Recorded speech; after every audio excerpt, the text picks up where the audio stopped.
The crew members will be exiting those helicopters and brought into medical bay on the deck on the ship itself for comprehensive medical exams.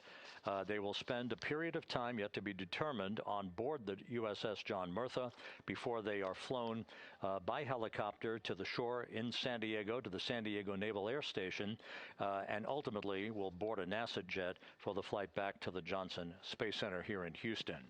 Just to recap some of the key times that are coming up, we are expecting the separation of the crew module from the service module just 43 minutes from now.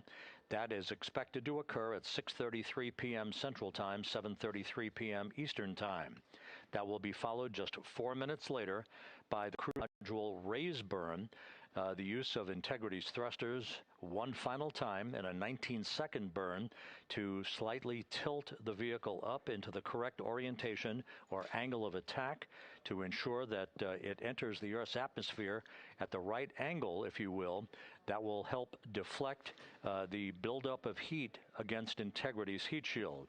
This was a deliberate move, a change in the procedures from the Artemis I mission that resulted in unexpected char loss on the Avcode heat shield that had not been intended based on the entry trajectory for the Artemis I mission. What we're doing is we deliberately changed the trajectory of the entry from a skip entry that was about a 3,000-mile transit across the Pacific Ocean. We are expecting now from entry interface to the point of splashdown to have a range of just 1,701 nautical miles, and that in of itself will reduce the exposure time of heating on the heat shield of the spacecraft. Once the raise burn is complete, then the stage is set for entry interface at 6:53 and 31 seconds p.m. Central Time. That means that Integrity will be entering the Earth's atmosphere at an altitude of 400,000 feet, traveling at about 34,882 feet per second, heading for its splashdown site off the coast of San Diego, as you just heard from Megan Cruz on the deck of the USS John Murtha. Splashdown once again under those three main parachutes is expected at 7:07 and 8 seconds p.m. Central Time, 5:07 p.m. Pacific Time, 2.5 hours before sunset.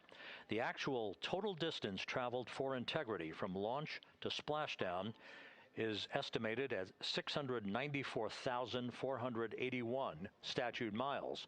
Now that includes the first high elliptical Earth orbit following launch that enabled Integrity to move to 43,000 miles above the Earth at its apogee and enabling a 24-hour period of systems checkouts before the flight control team here and the mission management team gave approval for Integrity to conduct its to the moon and its historic lunar flyby. So the total distance we expect this vehicle to have traveled at splashdown, 694,481 statute miles.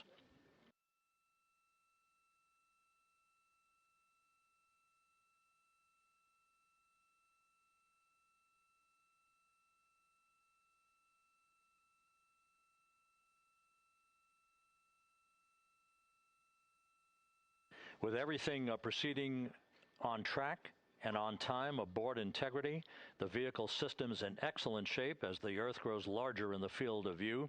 Let's go back to the USS John Murtha and Megan Cruz, who is standing by.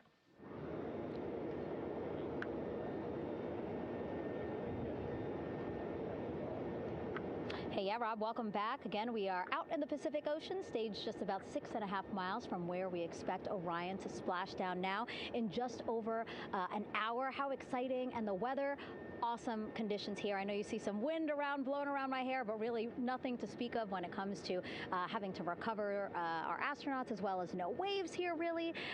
So yeah, we're expecting a really great day. Also, hopefully, some really great views. You can see behind me that some of the clouds are starting to break up, so that's really exciting. And now, of course, this ship has a lot of people ready and excited to welcome our crew back home, including Dr. Rick Schuring here. He is a NASA flight surgeon. Great to have you here, Rick. You too, Megan. It is a blessing to be out here this day with our teams. We've trained 3 years for this, nonstop with the U.S. Navy and along with EGS, and we've so looked forward to this day, and you know, just by God's grace, everything's parting, the skies and everything. The crew's doing great. Looking forward to coming back, and our teams are ready. So this is one of those days you've dreamt about, and now it's finally here, and we're ready, and just thankful to be a part of it. Yeah, and you play a really integral role. When was the last time you spoke to the crew, and how are they feeling in this last hour before splashdown? Sure. Yeah, so the crew woke up, when they splashed down, they will have woken up about 8.5 hours ago. Me and my fellow crew surgeons, Doctors Chris Hansen, Rafi Kumjian from the Canadian Space Agency, spoke with them about 6.5 hours ago, just to double check on how they were doing, if there's any medical issues, you know, how they slept, and then kind of go over their landing day protocol for their medications, for what we call a fluid load, to try to replace some of the fluid and electrolytes that they've lost with just a normal space adaptation. Once they got to space, they kind of have to replace some of that fluid to help them with the whole landing kind of readaptation to 1G, which they haven't done for the last 10 days. And then just kind of let them know how things are going to play out, you know, out with the open water teams all the way until we finally get to the med deck. So they were very pumped up, very hurried though. They had a lot of cabin configuration, a lot of things to get ready. So they're excited, but also very focused on the job that they had to do. So like again, we've trained a long time for this, and we're ready. And you said some medications. I mean, those are kind of just to mitigate the effects of, obviously, their more than 695,000-mile journey back to Earth. It's just like anti-nausea medication, right? Yeah, exactly, Megan. The you know, astronauts are very healthy, fortunately, and even when they come back in reentry, you know, the human system is very kind of dynamic. It has to readapt very quickly, and one of the most common responses they get is just some stomach awareness, to some nausea, even to some vomiting. And you know, with our crews that land out in Karagana, the Soyuz crews or our SpaceX crews, you know, they all kind of experience the same thing. This will be the first time we're landing in water since December 1972, and I worked with all the Apollo astronauts years ago, and they all told me that, you know, landing in the water, especially in the Pacific, can be very provocative. So we take steps to give them medicines to really mitigate some of that nausea, vomiting, help them feel a little bit better, and also sometimes just use a little anti-inflammatory medicine just to help with coming back to 1 Earth, or 1G. The effects of microgravity, especially as you age and you have a little arthritis, you feel great in microgravity, and everyone kind of curses coming back to the ground like, oh dang, 1G, but so that helps a little bit. But for the most part, the main thing is just replacing that fluid and then trying to help them with that transition back to 1G, and then we're ready to go. Yeah, and their health is assessed almost immediately after they splash down. Yeah, so we have Dr. Jesse Wang, and we have our independent duty corpsmen, who are the Navy version of paramedics, extremely highly trained, highly experienced Navy medics and divers, who will go out there, open the capsule about 28 minutes after splashdown, and do the first initial assessment. So Jesse and his team will go out there and look at each crew, kind of do their assessments, get vital signs, report back to Drs. Haas and Kumji and I back in the med bay, let them know how they're doing, and then you know, if they've got the normal kind of space adaptation kind of things, we expect that they're good to go on that. If anything, you know, didn't go the way we want, they're all prepared for that as well. And Jesse and his team, I mean, you know, this is their full-time job, taking care of, you know, sailors and folks who might be injured. We don't expect any injuries, but coming back, you know, going 25,000 miles an hour down to, you know, 20, you know, miles an hour is still a dynamic process. I've heard it described as, you know, kind of like a car crash. And then the crew will be ready to go, and Jesse and his team will make that transition to get them out to the front porch, do assessments on them again, call it to our med bay, and then once we have that and they're all good to go and the crew's feeling okay, we'll hoist them up in the Hilos. It's about a 3-minute flight back to the flight deck, and that's where me and the astronaut chief, Scott Tingle, will actually meet them. I'll get eyes on them, make sure they're all good, just take very slow transitions, and then one by one we'll either get them out with the SMTs, the SAR med techs, under each arm, just, you know, kind of just walk them very slowly to med bay, which actually helps them acclimate back to 1G. Or if they really don't have their sea legs back yet, then we might put them in what we call a stair chair, which will be right behind them, and then just very slowly kind of get them back into med bay to start our full assessments with the team. Yeah, so a really great team. team here to support them as soon as they get back, and also all throughout the mission, of course. You talked a little bit about this, but obviously, you know, we have seen astronauts return from the International Space Station for over 25 years, so we kind of know that that journey, how it affects the body. But yes, we're talking about humans returning from the moon for the first time since 1972. How is this different from your perspective? So it's different in one very significant respect. With on Apollo, for exercise, they had something called the Apollo Exergenia, which was basically just a little canister with some ropes, and they would have some resistance and kind of do that. And the Apollo astronauts really liked that. They liked the ability to exercise, because you decondition from a musculoskeletal standpoint, you lose your strength and your stamina very quickly. We had something called the Orion flywheel, which was able to impart much greater loads in terms of resistance, so they're able to do squats, deadlifts, different things, not dissimilar to what the ISS astronauts do, but with a lot less room to do it. Mm-hmm. And they also did rowing activities for cardiovascular health, and the crews loved it. But for the lunar crews, the future lunar crews, maintaining that physical conditioning, which our astronaut strength conditioning rehabilitation specialists, affectionately known as the ACERs, back in Houston, really work hard to get them in the best shape they're going to, have to be in to get to the moon. That device hopefully will maintain that. And Apollo only had about a 4.3-day journey to the moon. Our astronauts are going to have about a 10 to 14-day journey. Right. So maintaining that physical fitness, that strength and stamina is going to be crucial for the success of being able to do those very physically demanding lunar EVAs. Right. So we're very excited about what the astronauts have said about the device and what they have to say about the role exercise plays, going to the moon. And also the mental benefit. Sure. They just really like sweating, breaking the sweat, and actually just feeling like they're just getting a workout. Right. Thank you so much, Rick. I really appreciate it. I know they're going to be in good hands, so we'll let you get back to it. Thank you so much. Megan, thanks for the time. Back to you, Rob. Okay, Megan, back here in Mission Control in Houston, everything is moving along in order. This view of Reid Wiseman on the left, Victor Glover on the right. We have good suit leak checks. Everything aboard integrity is in excellent shape. The vehicle, with the Earth growing larger and larger in the field of view, we're now just about 8,200 nautical miles away from Earth and closing in for a splashdown just 1 hour and 5 minutes from now.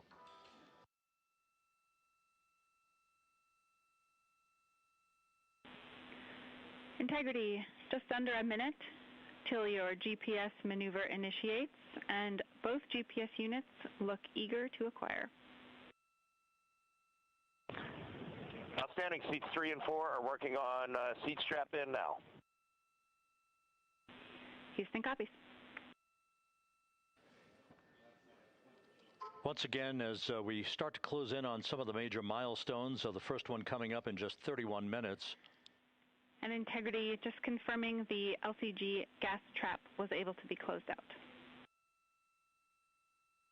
Affirmative. Copy. Crew module, service module separation scheduled just 31 minutes from now. The key point of interest, of course, will be the performance of Integrity's heat shield during its high-speed entry back into Earth and the peak heating that is expected around the spacecraft of some 4,000 to 5,000 degrees Fahrenheit. On Artemis I, as I think most folks know by now, we flew a trajectory known as a skip entry, in which we performed an initial dip into the atmosphere to bleed off some energy. Then we skipped out of the atmosphere and dipped back into the atmosphere before splashing down in the Pacific. But after the mission was over with, we noticed unexpected liberation of some of the charring effects on the heat shield known as AVCOAT. Before the flight, we had an opportunity to sit down and talk with Entry Flight Director Rick Henfling to get a perspective on what this all means and how the mission was redesigned to try to protect Integrity's heat shield to a higher extent. Let's take a look at that interview. Returning from the moon is a lot different than deorbiting from low Earth orbit. When we return from the moon, we expect to achieve velocities upwards of 36,000 feet per second. And in order to slow down to a nice graceful between 3 and 4 times the force of Earth's gravity. On Artemis I, pressure buildup inside the char layer of the heat shield resulted in the char losses we saw. NASA established a Tiger team whose job was to investigate the cause of the problem and then make recommendations on how to fly the Artemis II mission safely and successfully. And so for Artemis II, we are going to fly a profile that ensures the spacecraft will not see that same type of pressure profile. And so the char losses seen on Artemis II will not be like the ones that we saw on Artemis I. Rick Henfling indicated that the orientation of the spacecraft and the shortening of the distance of transit to the splashdown zone from the point of entry interface when we reach the top of the Earth's atmosphere, which will be coming up at 6:53 and 30 seconds p.m. Central Time, should do the trick in minimizing the deleterious forces against that heat shield that were noticed on the Artemis I mission. We think we see a beautiful sunrise over the west coast of Australia.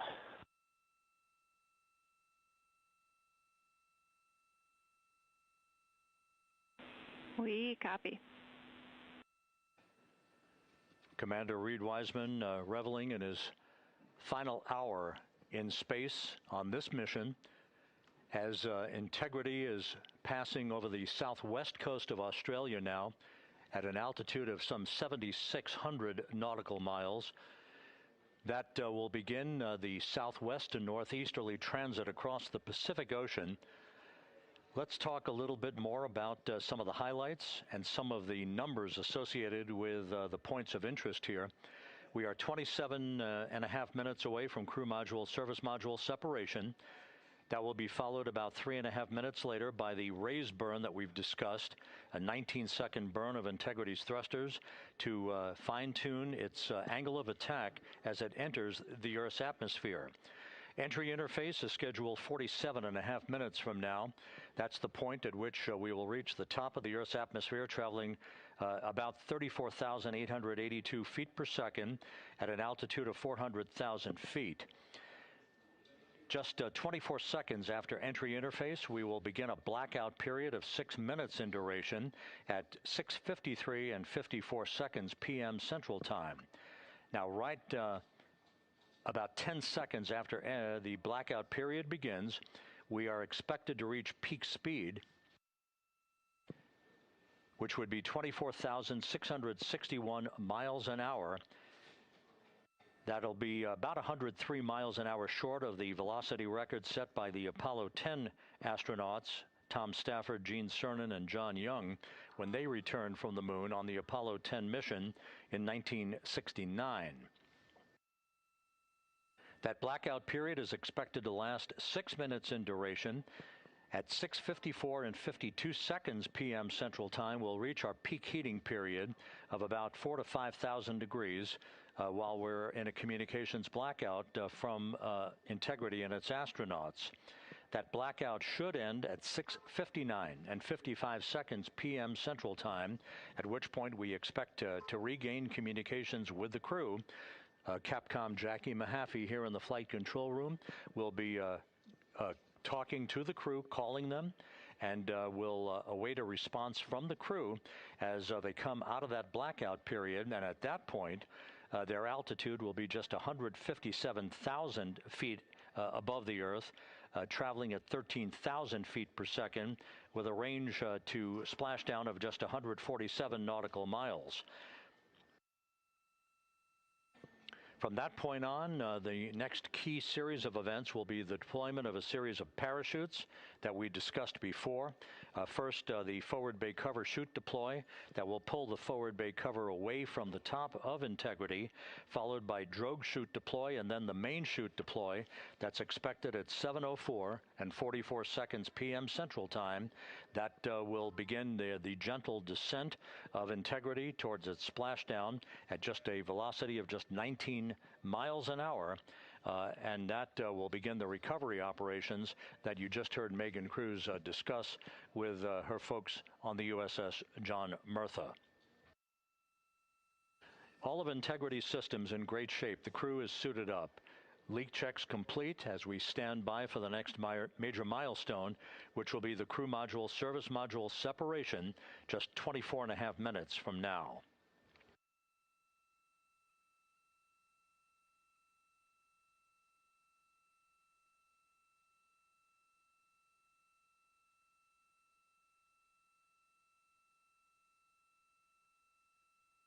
All of the activities from the start of entry interface to the point of splashdown will be quite rapid fire, just 13 and a half minutes from the point at which we begin descent into the Earth's atmosphere till splashdown.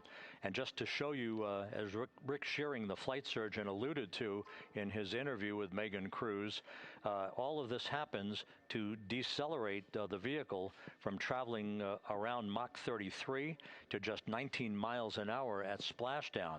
All of that happening in just 13 and a half minutes.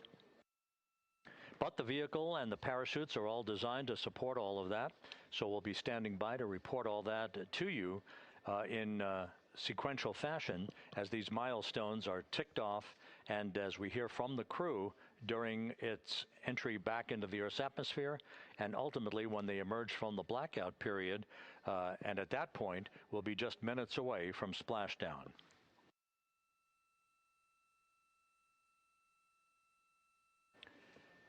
So with all of those preparations ongoing, we can return here briefly for another report from the USS John P. Murtha and Megan Cruz. Megan?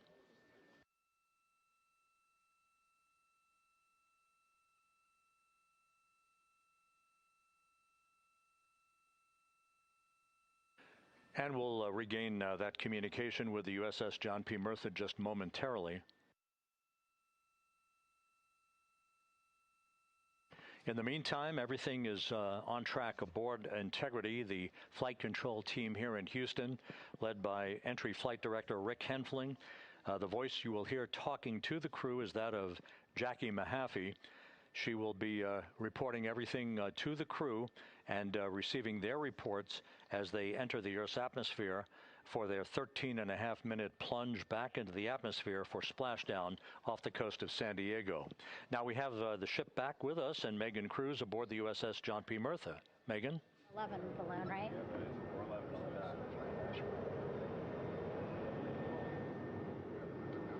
Hey, Rob, yeah, the excitement is really building here on the ship. I'm watching right now one of the weather balloons being lofted up from the ship. Again, weather balloons, very important for us to make sure that we are tracking the right kind of weather and also the data that's needed for what's called our Sasquatch team. Again, it's a team out of NASA that basically makes sure that the debris that comes off of Orion, again, some of those pieces of the parachute system, make sure that they don't fall on us here in the sea, and also our aerial assets, our folks in helicopters. So watching that float away right now. But with me right now is Captain Eric Kenny. He's the commanding officer of the John P. Murtha naval ship. Thank you so much for being here. There are so many moving parts that you have to keep an eye on. That's absolutely right, yeah. But first of all, on behalf of the crew of USS John P. Murtha, Megan, thanks for having me on today. Happy to tell you what we're doing and excited to get the interview started. Yeah, absolutely. Why don't we actually take a look at the flight deck here? We'll start there. Basically, we also, while watching this weather balloon float away, we noticed all 4 helicopters leave the flight deck. We now have an empty flight deck. We had 2 imagery helos as well as the 2 crew helicopters that will go recover the crew. This is just one of the many things that, again, our ship of 550 people, it's something that you oversee as commanding officer. Yeah, absolutely. Every commanding officer, I would say really every naval service member, our priority is always safety. And as the commanding officer, I take that as one of my primary roles here on board. Mission accomplishment is important, safety always. So my day really has, I would say my message to the crew has sort of changed over the past 24 hours. As we're leading up to today, we've been building up the excitement and motivating the team for the training that we've executed. But really over the past 24 hours, now I'm trying to get us to slow down a little bit. Trust our training, right? Don't believe all the hype. Don't believe everything that's going on. Just let's trust what we've done to get to this point. And if we do that, we'll be successful today. Mm-hmm. And also part of the big success is obviously the coordination between NASA and the U.S. military. How does it feel being able to support the human space program we have? Yeah, I mean, since 1959 with Mercury, Gemini, Apollo, the history between NASA and the Navy has been in lockstep. But like any other skill, if you don't practice it regularly, that skill atrophies. So we've had a few decades off from that. But, over the past 4 or 5 years, really with this ship over the past year, we've constantly trained and working for this moment right here. Building up the hype, but to get to this point today, to be able to trust all the training we've done.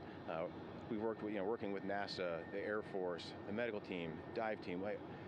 You want to talk about high-performance organizations coming together, working in unison? We are seeing that here on board the USS John P. Murtha, and I can't be more proud of all the work everyone's doing. Yeah, you had some great words this morning saying just that, again, that it's really nice to see everybody working together and so excited. I mean, you just became the commanding officer of this ship back in February. How does it personally feel for you to be a part of this historic moment today? Yeah, I mean, first and foremost, I'd say any opportunity to command any warship in the United States Navy is a tremendous honor, is a pinnacle of any naval officer's career.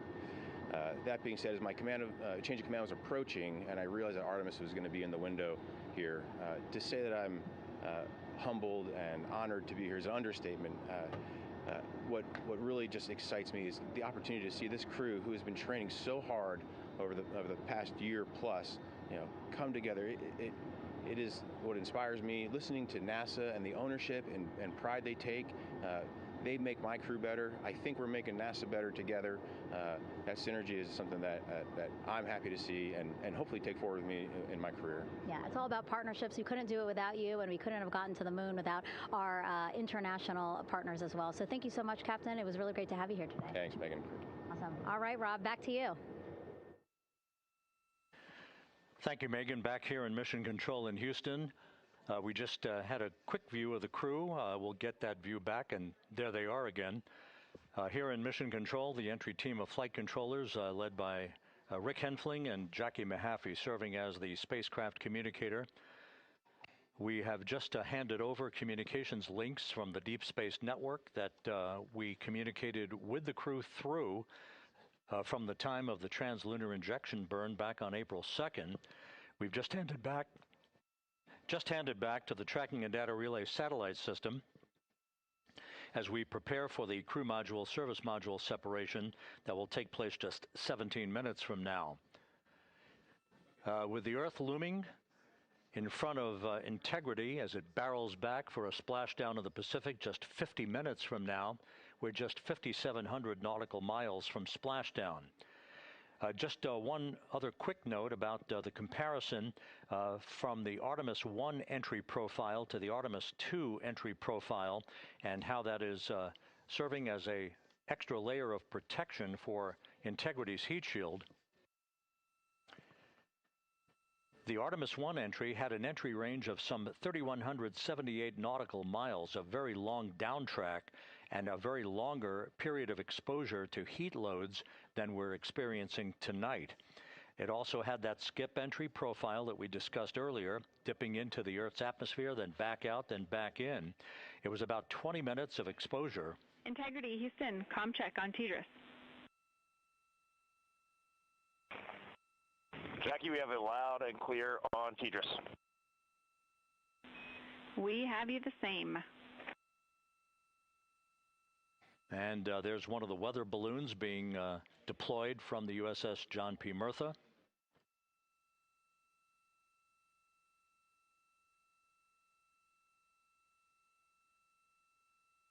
So the Artemis I entry had the vehicle. The update on GPS, we haven't seen a track in yet.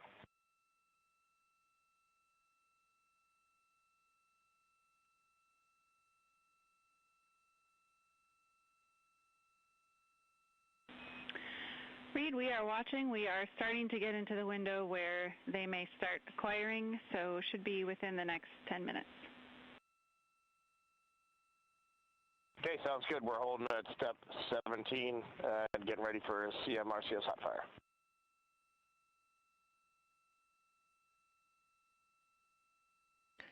And that exchange indicating that we are expecting to acquire data from the GPS system on board. That'll be a navigational tool that will basically tell Integrity's computers that they're on track down the center line of the corridor for the entry interface that will lead them to their splashdown point.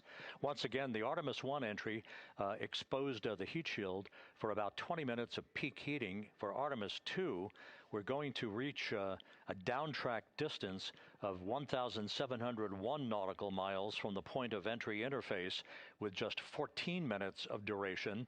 And it's basically a different angle of attack, a little bit steep steeper angle of attack that will protect the heat shield from excessive heat loads. So that is the difference between Artemis I and Artemis II, all designed into this mission to gather data, to protect the heat shield, since the Artemis III mission and beyond will have a different designed heat shield that will allow that skip entry type of profile to be resumed for all of the future missions coming back from the south pole of the moon when we initiate lunar landings.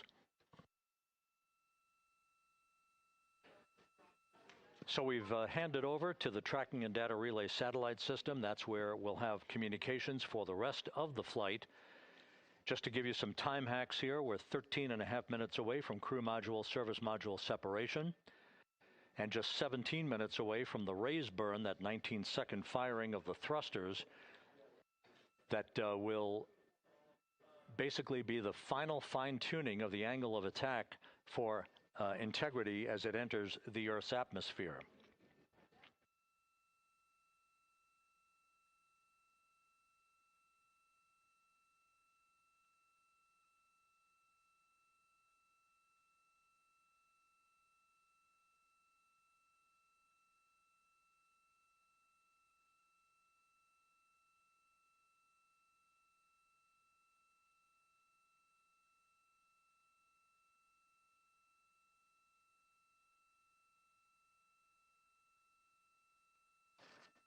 And once again, a dueling box view of some of the assets that are involved in recovery operations today. The integrity, cabin configured, all crew suited and seated. Houston copies. That confirmation from Reid Wiseman aboard Integrity, as you see the assets being deployed to the splashdown zone. At the time of splashdown, we expect the John P. Murtha to be about 5 miles away from Integrity, keeping a safe distance until we are sure that the vehicle is in the water and upright, and that it is in a good configuration system-wide for the recovery teams to begin to approach the vehicle to erect that inflatable raft. 2 minutes to CM RCS warm-up hot fire. We're ready. That call from spacecraft communicator Jackie Mahaffey indicating that we're 2 minutes away from a quick burst of the reaction control system. Thrusters, that will be a hot fire test prior to the separation of the crew module from the service module. The European service module has performed flawlessly throughout this flight. Everything, all the burns that had been prescribed for that service module have been executed on time and without a problem. There is the European flight control room that has overseen the manufacturing, the design of the European service module. They deserve quite a bit of credit on this mission for not only propelling the Integrity and its astronauts toward the moon, but also conducting the fine-tuning of its trajectory to bring it to this point where we are dead spot on down the middle of the corridor trajectory-wise to bring Integrity down for its splashdown in the Pacific just 44 minutes from now.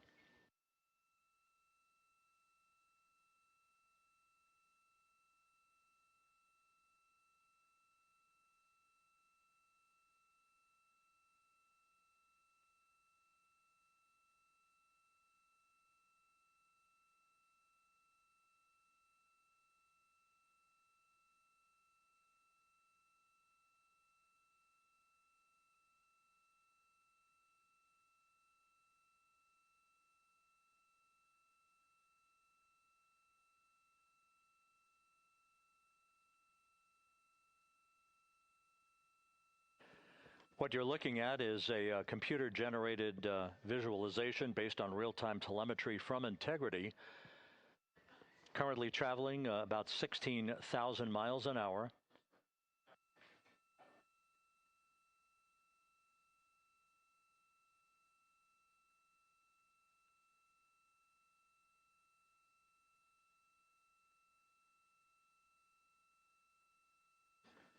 Integrity traveling about 16,000 miles an hour. For the prop cautions, we're taking a look.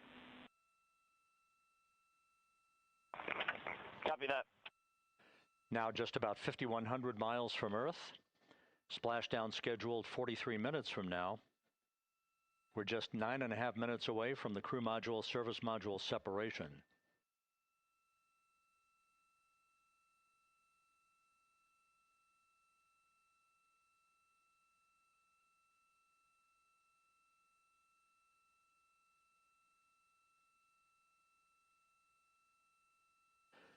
We are confirming. Integrity, we are assessing details, but so far looks like a good hot fire. Looks good on board, Jackie. Thank you. And Jackie Mahaffey took the words out of my mouth. I was just about to say that we had a good hot fire test of the thrusters in advance of the crew module service module separation that's coming up just 8.5 minutes from now. This will begin the period in which we will have rapid-fire succession of critical activities on board that will lead to entry interface just 28 minutes from now, where the vehicle will enter the Earth's atmosphere at an altitude of 400,000 feet. The time of entry interface, 6:53 and 30 seconds p.m. Central Time.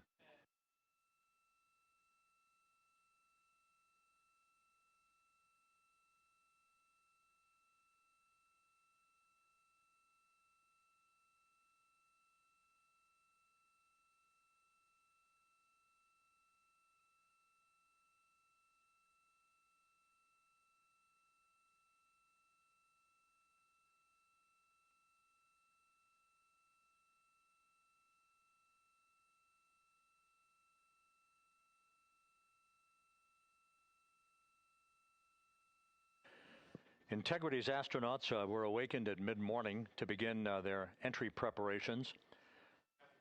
And propulsion officer now reports a good hot fire test in preparation for the crew module service module separation.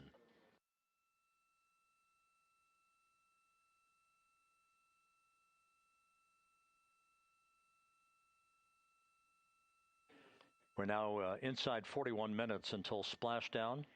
Integrity Houston, we have confirmed a good CMRCS hot fire, and although we are not seeing GPS acquired yet, you can skip the troubleshooting steps in 157 for now.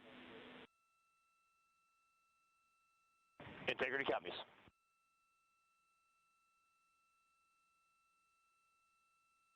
That GPS discussion indicating that we will be acquiring navigational data for Integrity through the Global Positioning System equipment on board.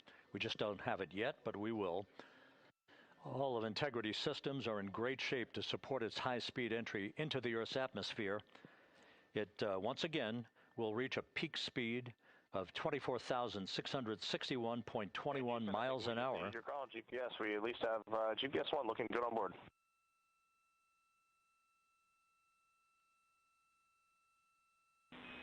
We are confirming.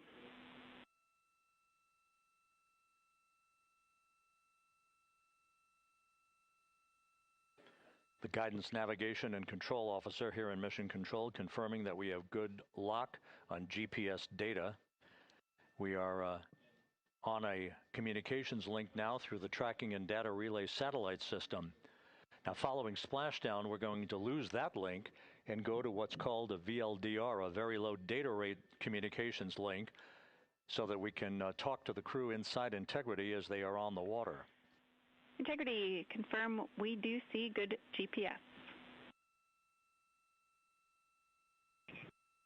We do too, especially GPS 1 is accepting in nav channels 1 and 3. That GPS data is basically telling Integrity's onboard computers its position relative to the Earth, but its trajectory and its orientation according to flight dynamics and the guidance, navigation, and control officer is spot on. We have now armed the pyros for the crew module service module separation coming up less than 5 minutes from now.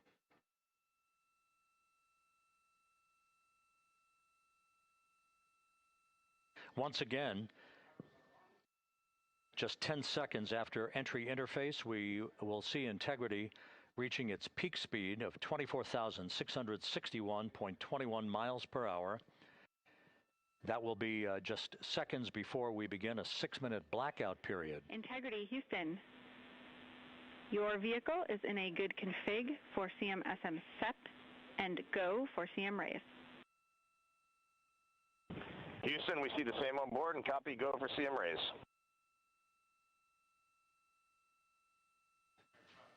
That CM raise referred to as the slight firing of 19 seconds by Integrity's thrusters with a change in velocity of 9.9 feet per second, a slight nudge of the aft end of the vehicle so that it's tilted a bit upward, providing the final angle of attack as the vehicle enters the Earth's atmosphere.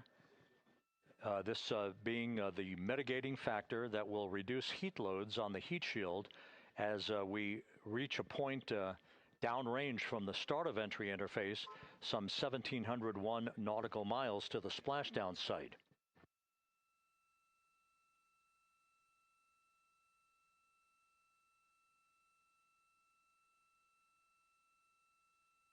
Integrity systems in excellent shape.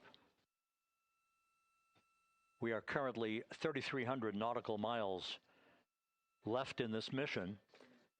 Splashdown scheduled 36 minutes, 39 seconds from now.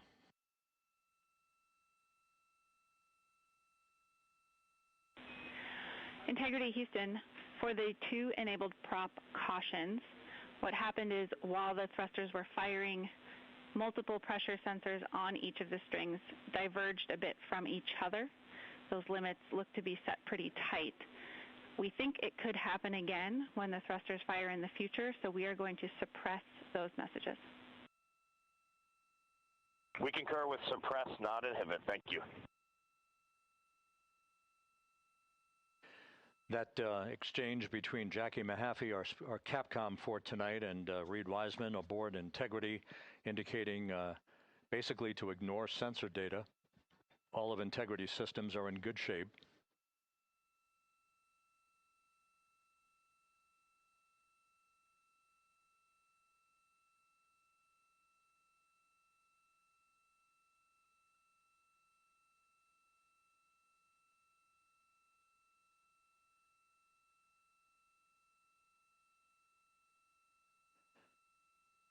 Now, coming up on about 90 seconds till the crew module, service module separation.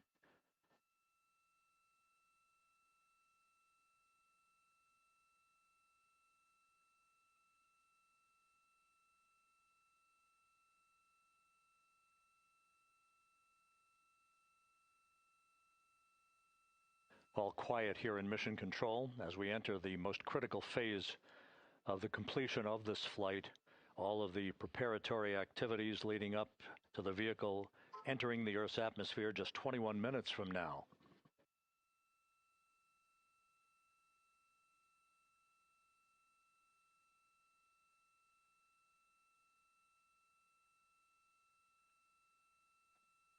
Coming up on 1 minute.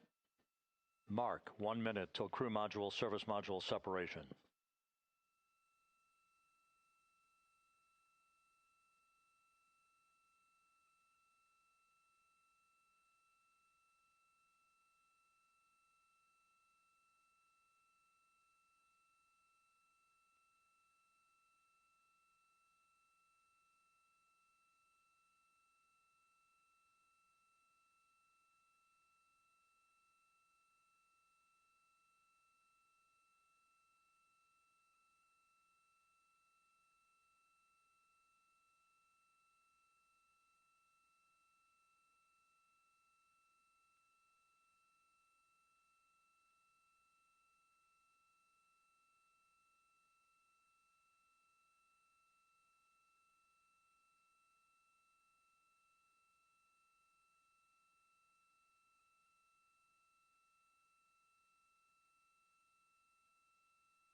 And we have confirmation of crew module, service module separation, and a great view, albeit momentarily.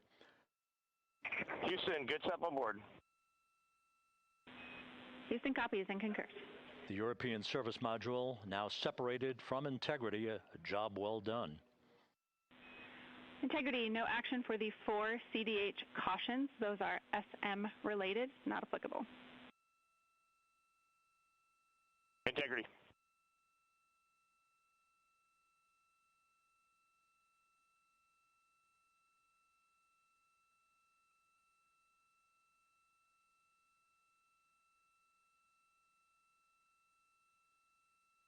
So, with Integrity now flying free on its own for the remaining 32 minutes of this mission, next up, the raise burn, a 19-second firing of Integrity's thrusters. Good GPS 2.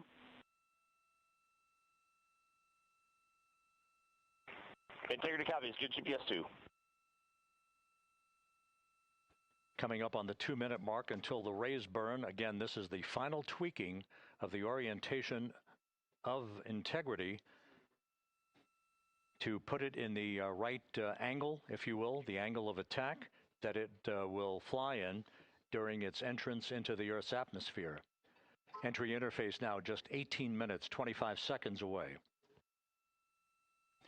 This is a visualization, but driven by real-time telemetry. This is the maneuvering of Integrity to the raise burn orientation. Just 2,800 miles from Earth.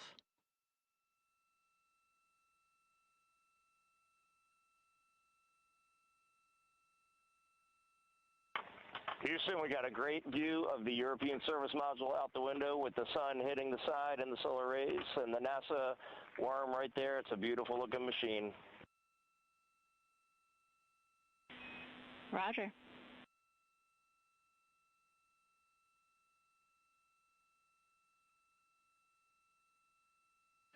And we have completed the maneuver to the raise burn orientation, 1 minute away from the raise burn.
And the crew module raise burn is underway, a 19-second firing of the thrusters, and we have a completion of the burn.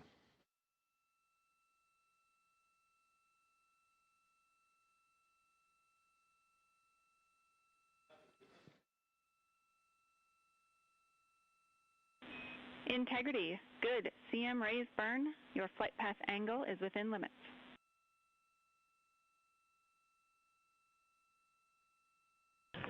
Integrity copies. Looks good on board, Jackie. So the final maneuver is now complete. Our trajectory for a splashdown in the Pacific 29 minutes from now is set and will not be amended any further. And we have the right angle of attack to mitigate any excessive heat loads on the vehicle during entry interface. Integrity, Houston, a heads up about comm coverage. When you perform the 180 roll, for the first minute or so in that attitude, we expect about a minute LOS. We copy.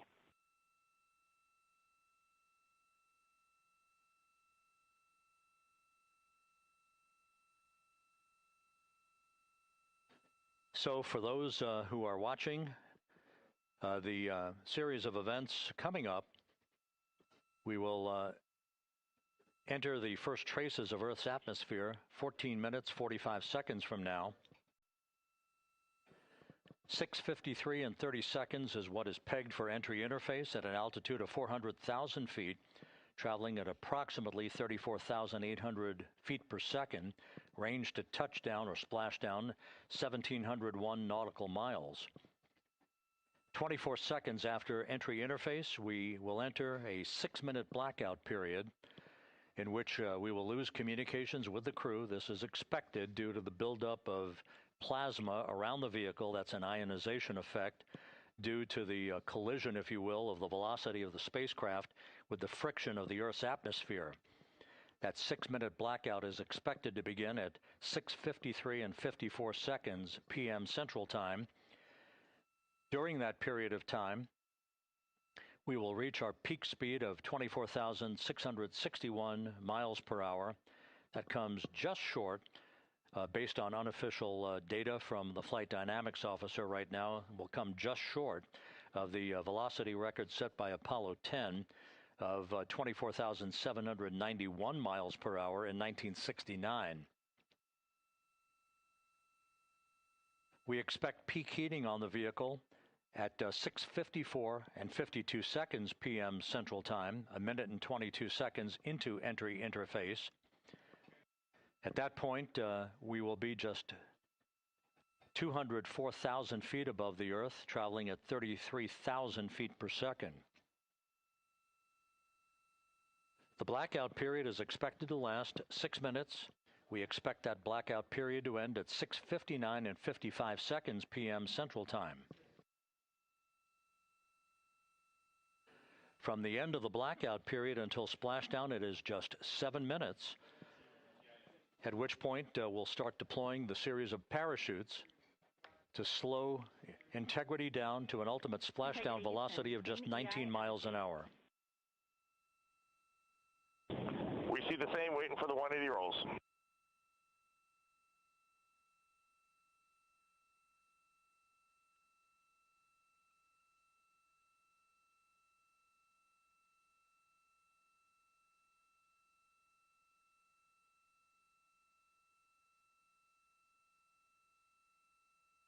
The parachute deployment sequence, once again, will come in several segments, but in rapid fire succession. And we have a great view of the moon out window 2.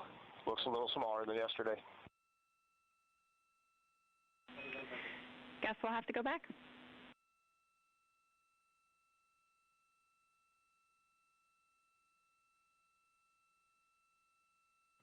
Reid Wiseman and Jackie Mahaffey exchanging discussion on a view of the moon that Integrity's astronauts are seeing in the final minutes of this mission that will be completed with splashdown just 25 minutes from now.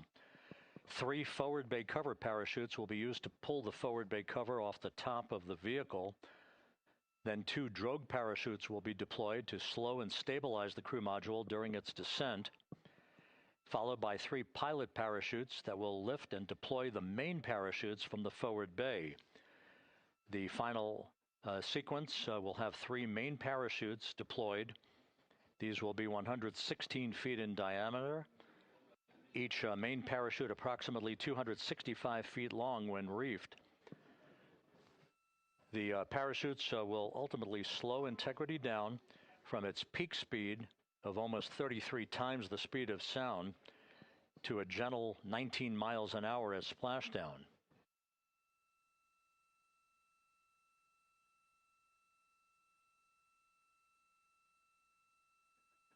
The vehicle is now currently in a roll to the proper attitude for entry interface. Our trajectory is right on according to flight dynamics.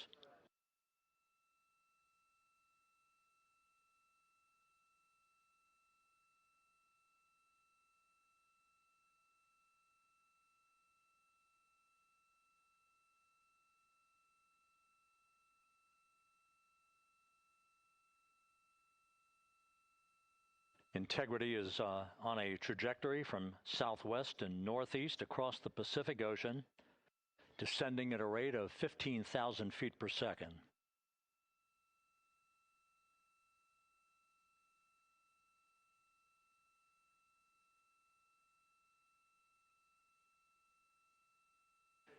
Range to touchdown 4,300 nautical miles, all the systems in excellent shape.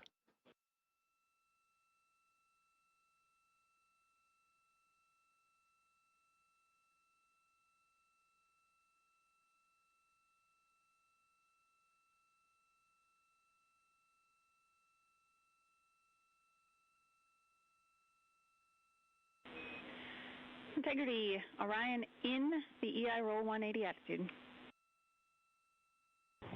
Looks good on board, Jackie.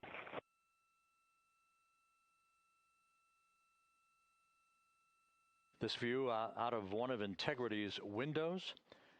We had a call for 3 good baros. Those are barometric pressure sensors that feed altitude and rate of descent information to Integrity's computers that will trigger the parachute deployment sequence.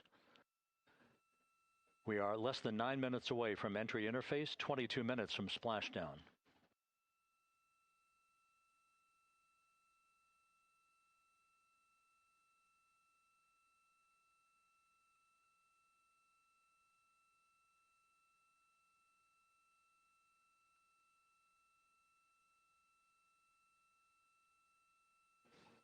You can see the reflection of one of the crew members in the window.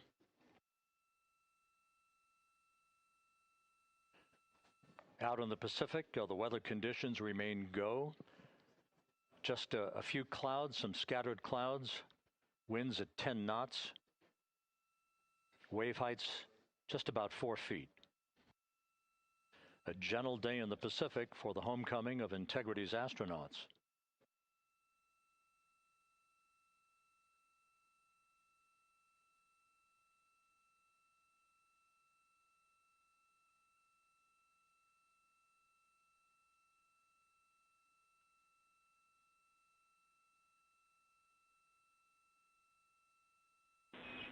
Integrity back in EI attitude.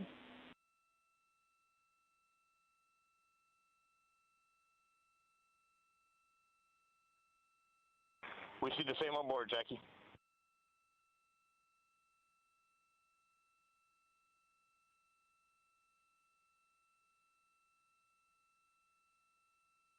Houston, purge is complete. Crew and vehicle are configured for entry. Houston copies. And we're in step 37, transferring nav state to BFS.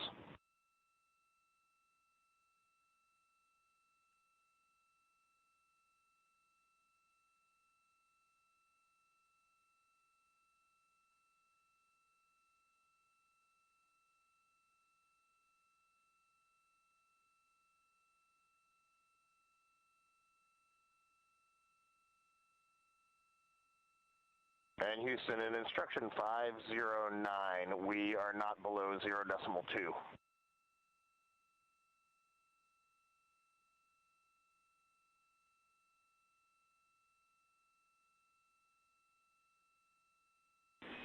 Integrity, no action required. Integrity.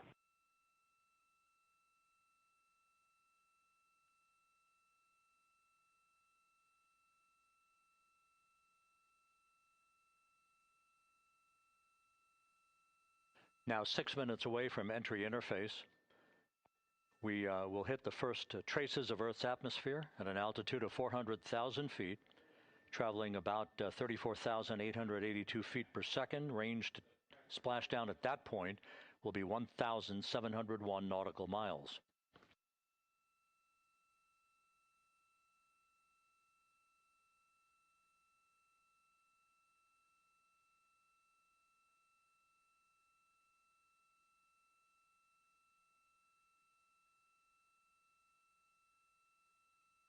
And once again, just a reminder, some 24 seconds after entry interface, we do expect to lose communications with the vehicle and the crew during a 6-minute blackout period when a plasma shield will build up around the spacecraft due to the ionization, due to heating effects.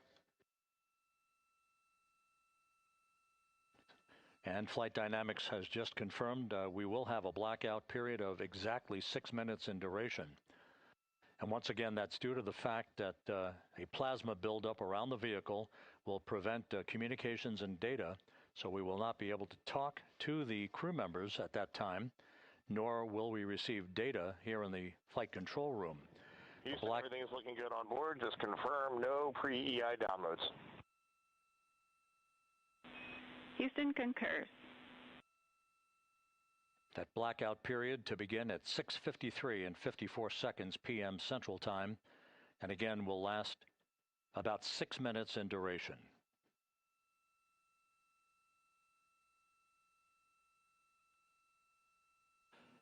We're 4 minutes away from entry interface.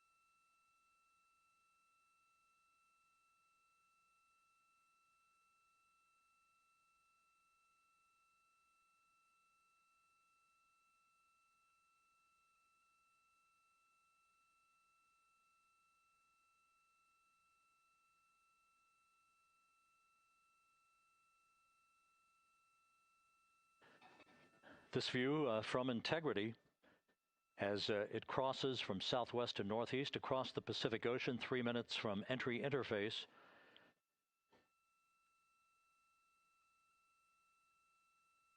"16.5 minutes till splashdown.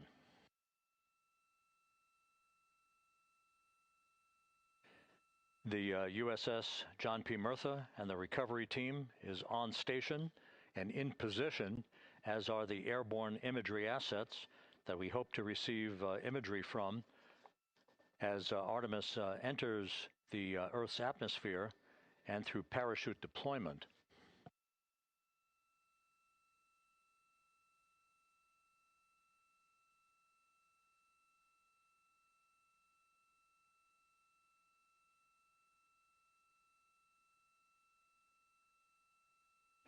All of Integrity's systems are in great shape. The crew is ready to complete its mission just 15.5 minutes from now. All of the activities today have gone off in perfect fashion. No issues with the vehicle, no issues with the crew. And the weather at the splashdown site is go.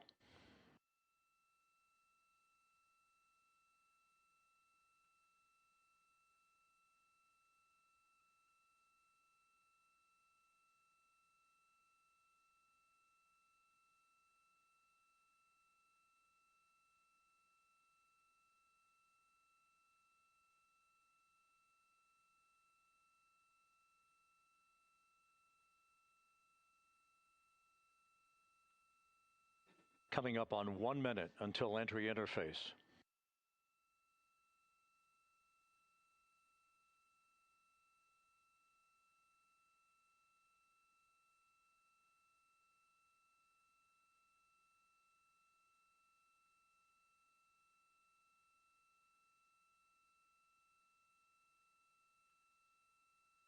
Mark 1 minute until entry interface.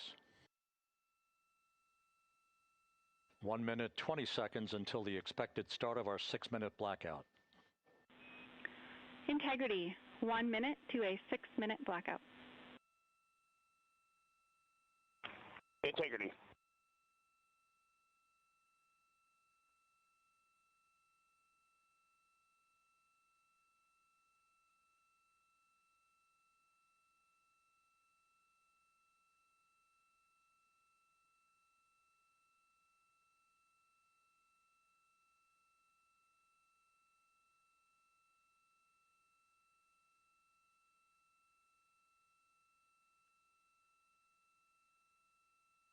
Ten seconds till entry interface.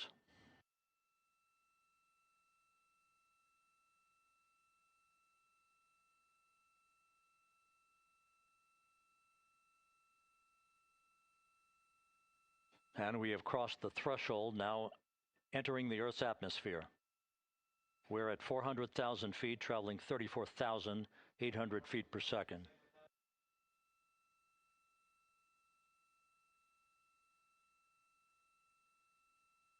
Time to splash down, 13 minutes, 10 seconds.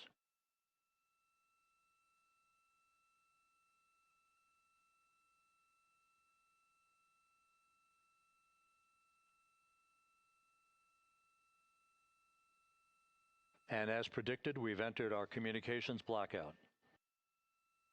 This will be a 6-minute blackout period. No voice, no data from the crew.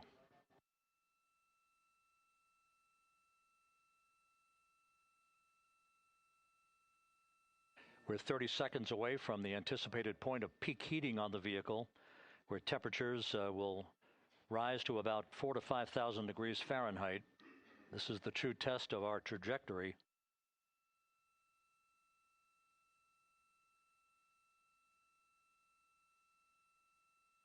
And from the G5 aircraft in the vicinity of the splashdown zone, this view of integrity.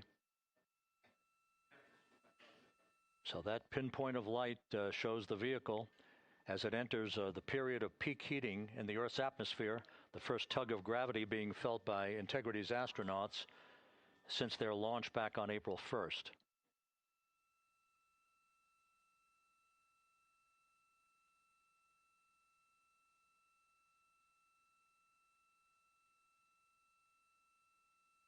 Four and a half minutes until the end of the blackout period. Time to splashdown, 11 minutes, 33 seconds.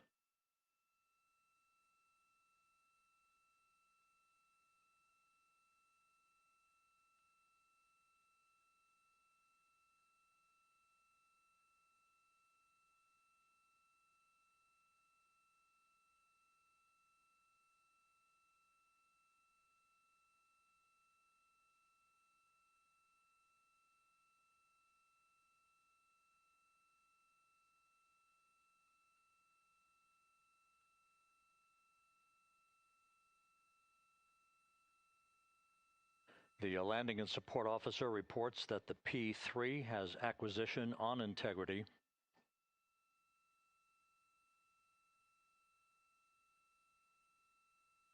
Three and a half minutes left in this blackout period. This is a visualization of the plasma buildup around the spacecraft and the repelling of that heat on Integrity's heat shield.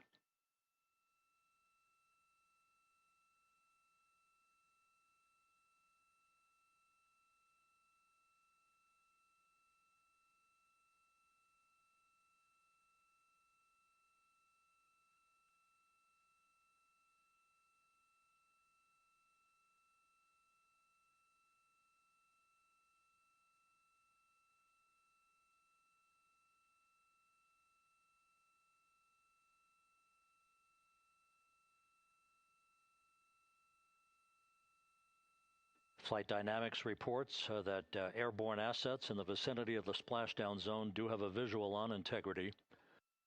Still 2 minutes and 40 seconds left in our blackout period. Time to splashdown, 9 minutes, 35 seconds.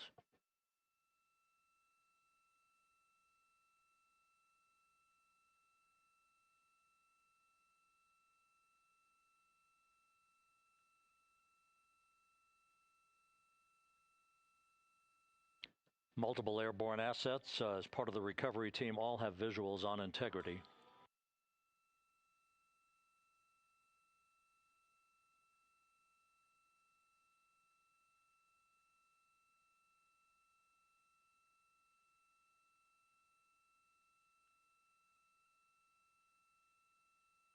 And the WB-57 flying in the splashdown zone also has a visual. And the Navy Hilos also have visuals.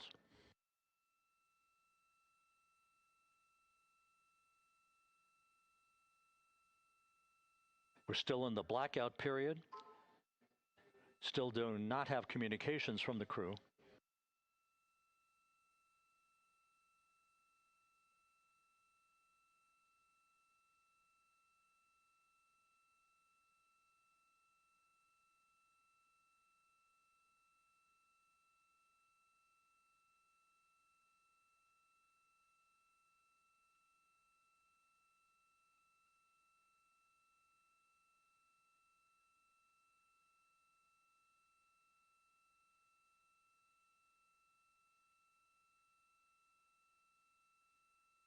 We're standing by for communications from the crew We should be out of the blackout period less than a minute from now.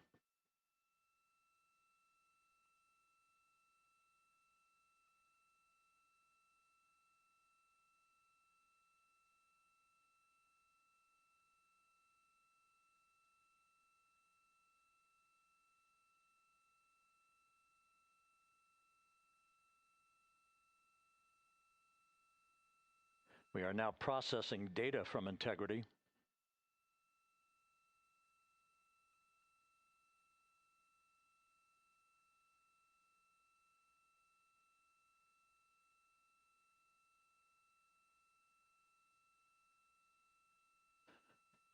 Landing and support officer reports the small boats are en route to the splashdown target zone.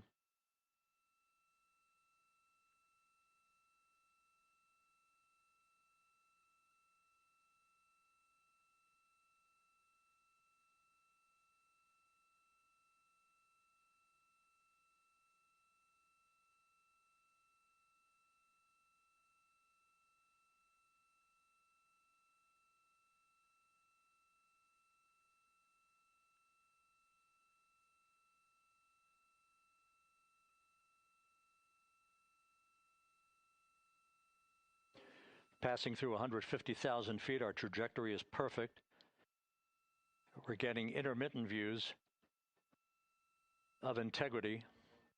Still waiting to establish voice communication.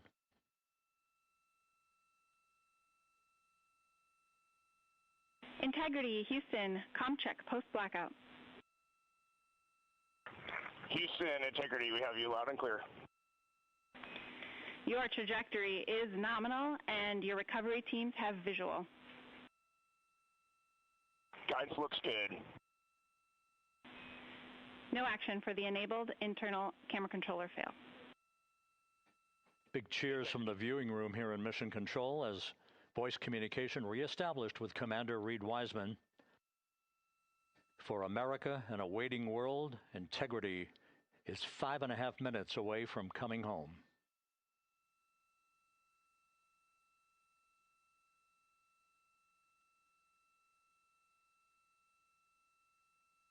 Passing 100,000 feet now. Range to splashdown 19 nautical miles.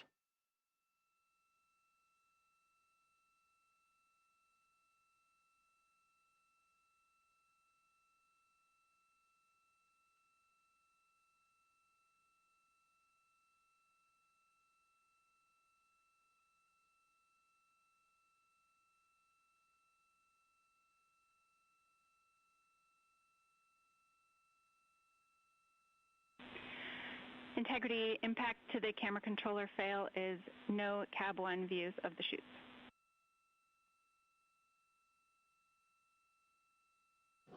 Integrity. We're processing good data through the GPS system. A good view of Integrity, time to splashdown 4.5 minutes.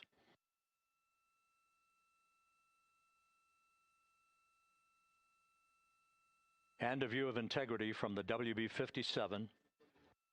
We're at 50,000 feet.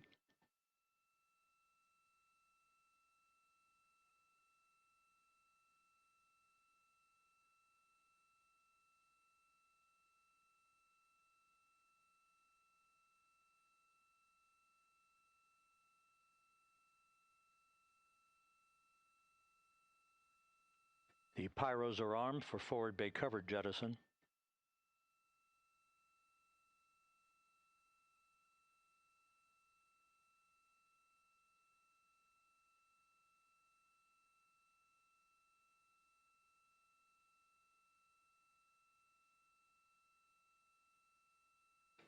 And there go the first series of parachutes. And we're on drogues. And Houston, we're visual 2 drogues out the window. 2 good drogue chutes. Next up. We copy, we see them. Next up, the deployment of pilot parachutes that will pull the main chutes out. Time to splash down 3 minutes and 10 seconds.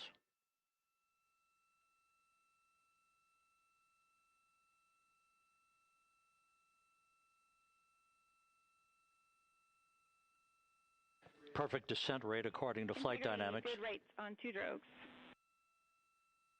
We see the same on board.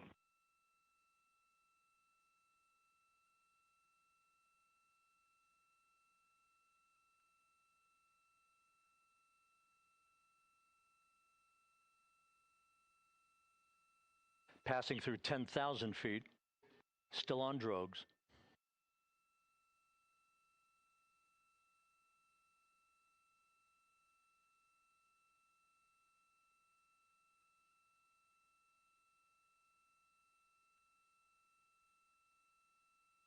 Main chute deploy.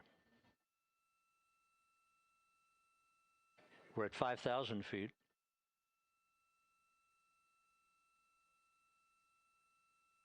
Search and recovery beacon has been activated on integrity. And we have 3 good main chutes.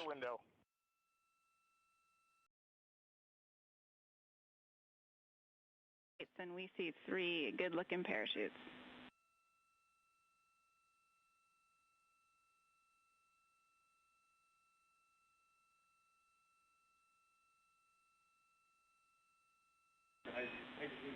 Integrity. Cabin pressure indicates no need for hydrazine checks. Integrity copies. This is a perfect descent for integrity. Its crew sounding hale and hearty on board. Time to splash down 1 minute, 15 seconds.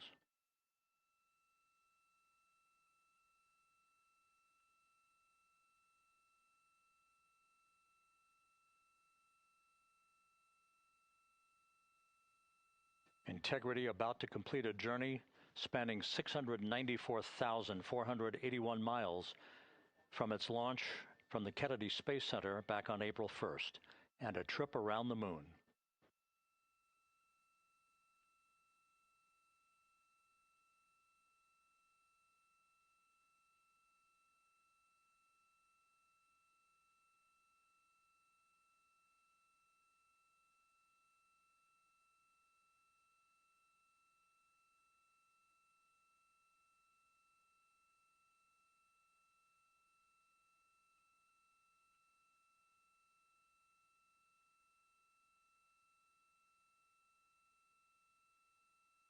Passing through 1,000 feet.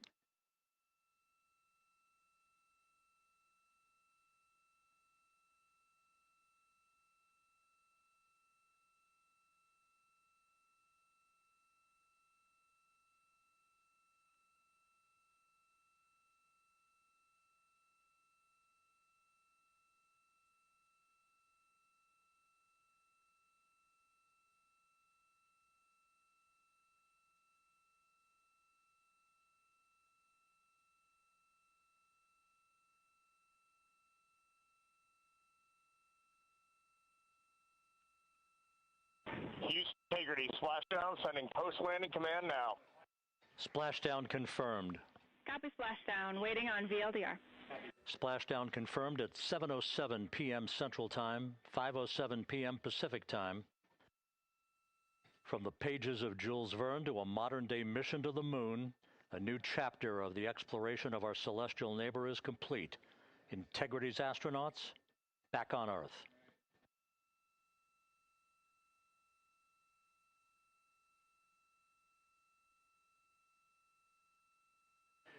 And the landing and support officer reports the vehicle is stable 1. We still will be deploying the crew module uprighting system to maintain that orientation. A perfect bullseye splashdown for Integrity and its 4 astronauts.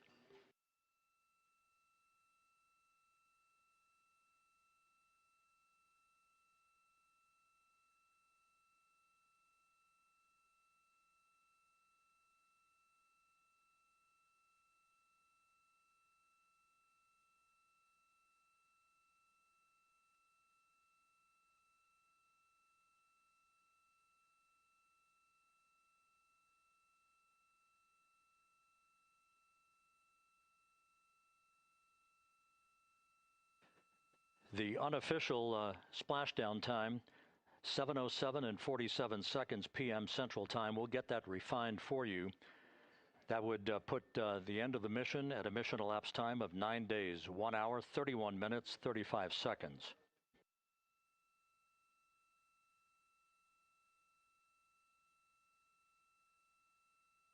And we're configuring for very low data rate.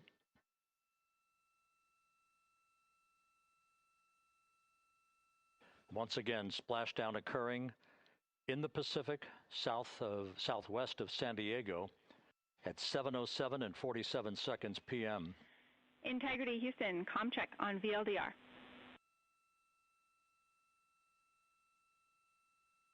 Houston, we have you loud and clear on VLDR. How else? We have you the same. We'll meet you over in post-landing. Perfect communications established. A journey. We are stable 1, 4 green crew members. Houston copies all. Reid Wiseman reporting 4 green crew members. That is not their complexion. That is the fact that they're in great condition. That's what that means. So stable 1, upright. The crew module uprighting system is being deployed. The 5 airbags being inflated through helium to maintain the upright configuration for the vehicle. This was a textbook entry and a textbook touchdown for Integrity.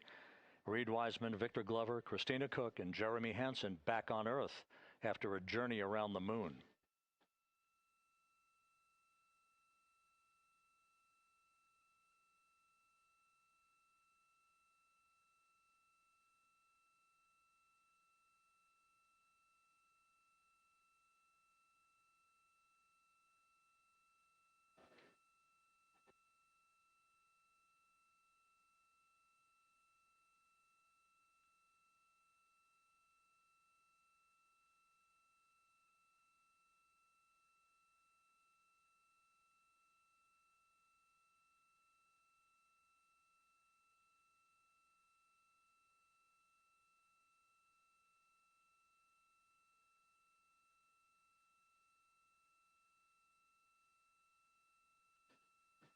We continue to monitor the functioning of the CMOOS system.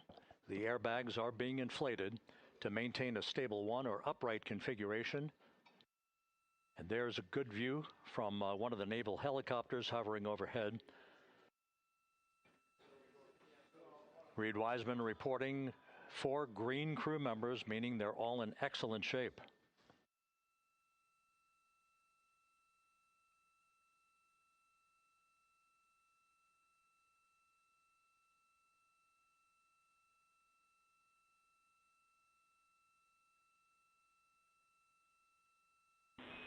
Integrity Houston for SAR beacon and radio.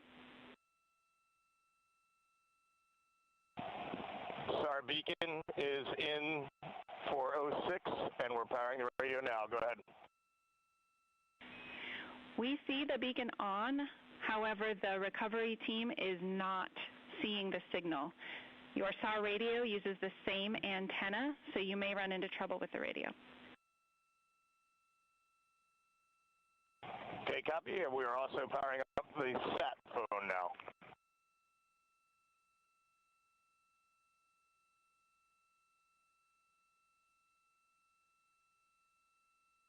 So Integrity is in great shape, and as the crew continues its post-splashdown timelined activities on board, Reid Wiseman once again reporting that all 4 crew members are in excellent shape.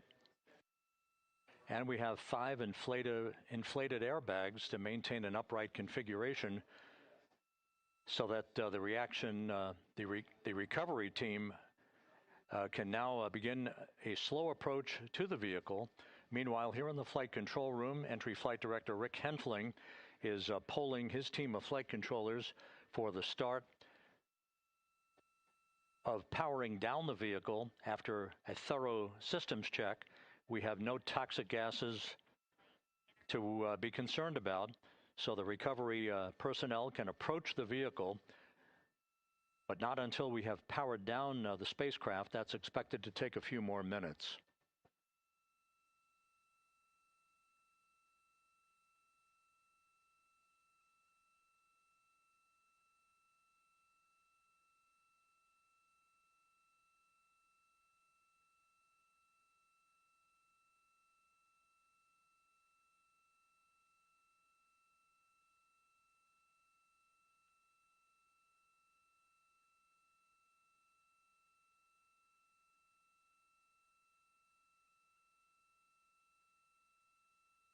Integrity back on Earth following its historic flyby of the moon.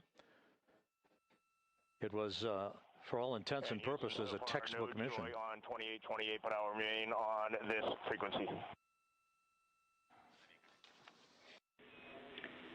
We copy.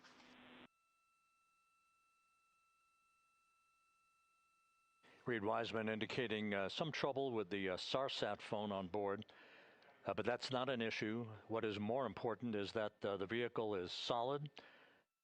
No issues as we begin the power down of the vehicle to begin the recovery process.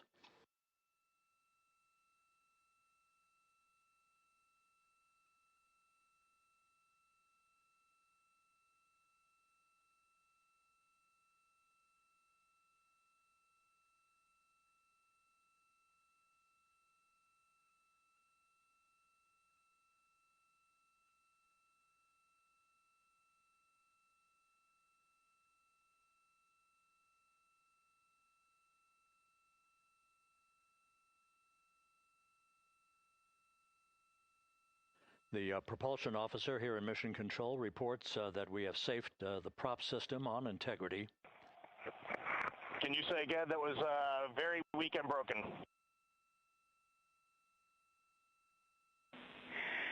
Integrity, Houston did not call.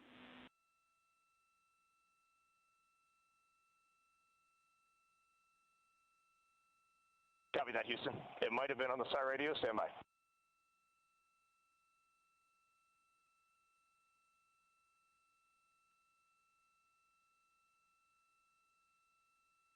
All of the milestones were executed in perfect fashion.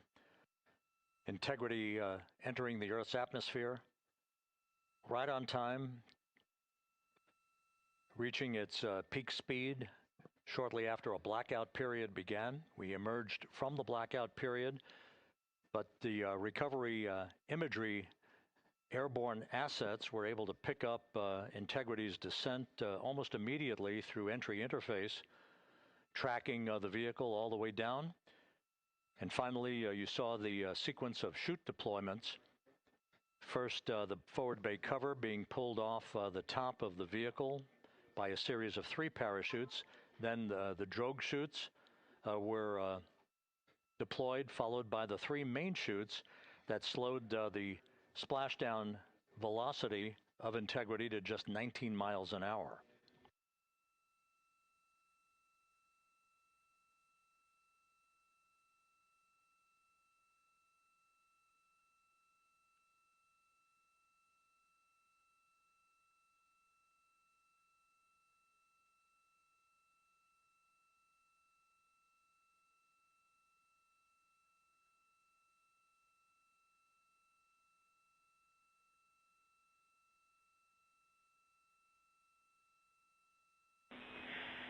Integrity, Houston, with no joy on SAR and SAT phone, we'd like you to command an additional 15 minutes for a total of 30-minute power down delay.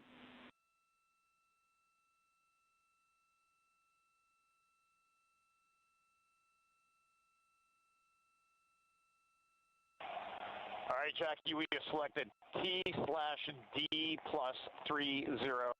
No joy on SAR radio or sat phone. And stand by, we have the master diver on SAR radio. Please hold comms. Hey, Lily. Excuse me. Hey, Jackie, we just got the master diver on SAR.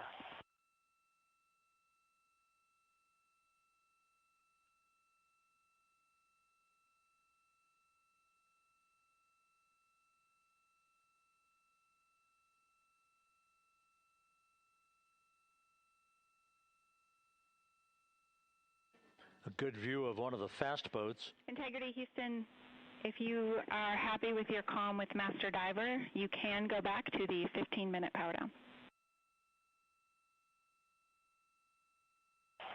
Okay, stand by. Yeah, we'll confirm here in a second.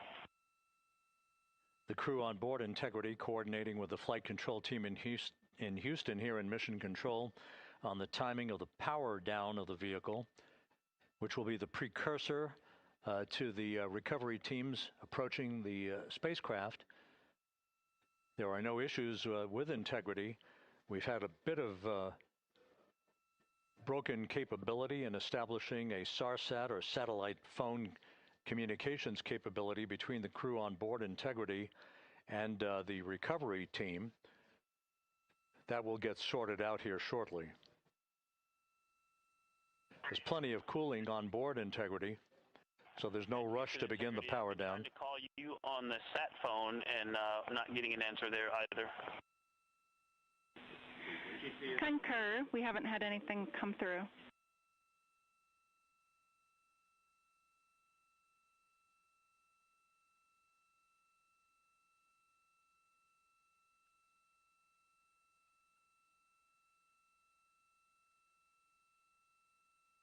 And Houston, if you could relay to recovery that we hear them, but it does not appear as though they are hearing us.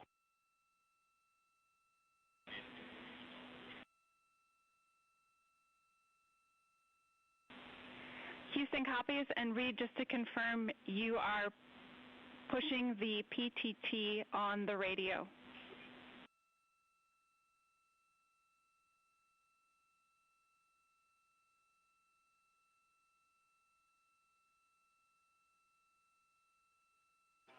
So as we continue to sort out the communications between Integrity and the recovery teams, we are standing by for the initiation of the power down procedures that, as you see, the recovery teams are moving towards the side of the capsule. The next major event will be the erection of that large inflatable raft called the front porch.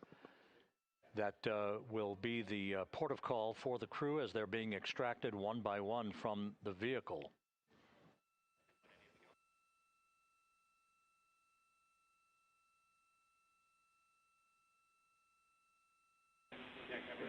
Integrity, Houston, for sat phone, we are going to attempt to call you. Good idea, standing by. And Jackie, yes, we are pushing the push to talk, the two buttons on the left side of the radio below the up-down arrows. We are utilizing them. I'm rebooting the radio to see if we get good comms. Okay, we copy all, and just to confirm, you are seeing that you are touchdown plus 3030 for power, correct? That's affirmative.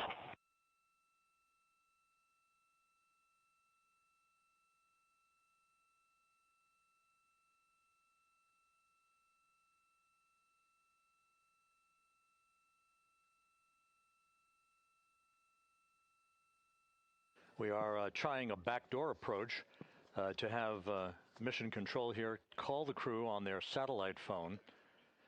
This is all part of the coordination for the power down of the vehicle that will initiate the actual recovery operation. The first boats with the Navy divers on board are standing by, waiting to close in on Integrity to begin the process of erecting the large inflatable raft. That's called the front porch. That will be where the astronauts are extracted from so that they can have a few minutes to get their land legs back before they're hoisted aboard the Navy helicopters for the flight back to the deck of the USS John P. Murtha.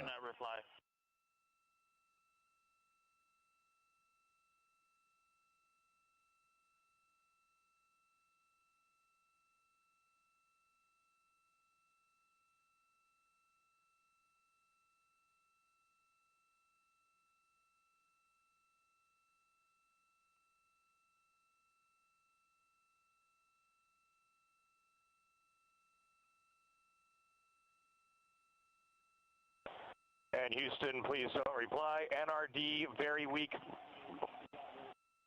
but readable. Master diver, we can hear, but they cannot hear us.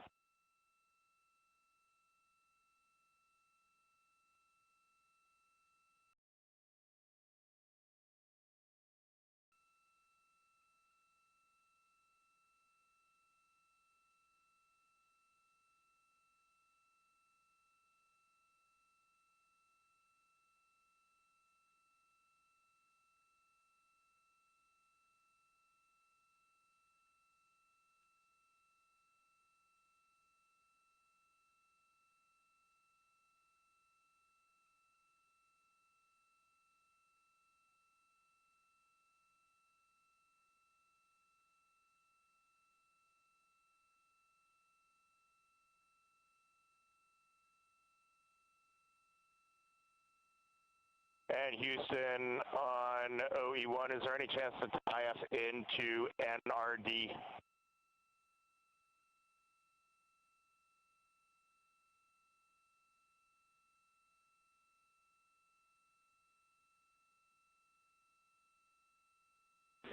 Checking.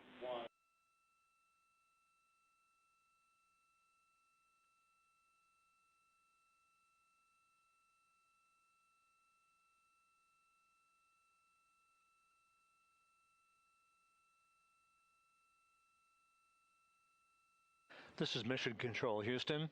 While we stand by for the establishment of communications between Integrity and the recovery team that is basically standing by very close to the spacecraft, we're going to go to the deck of the USS John P. Murtha, where Megan Cruz is standing by with Administrator Jeremy Hansen.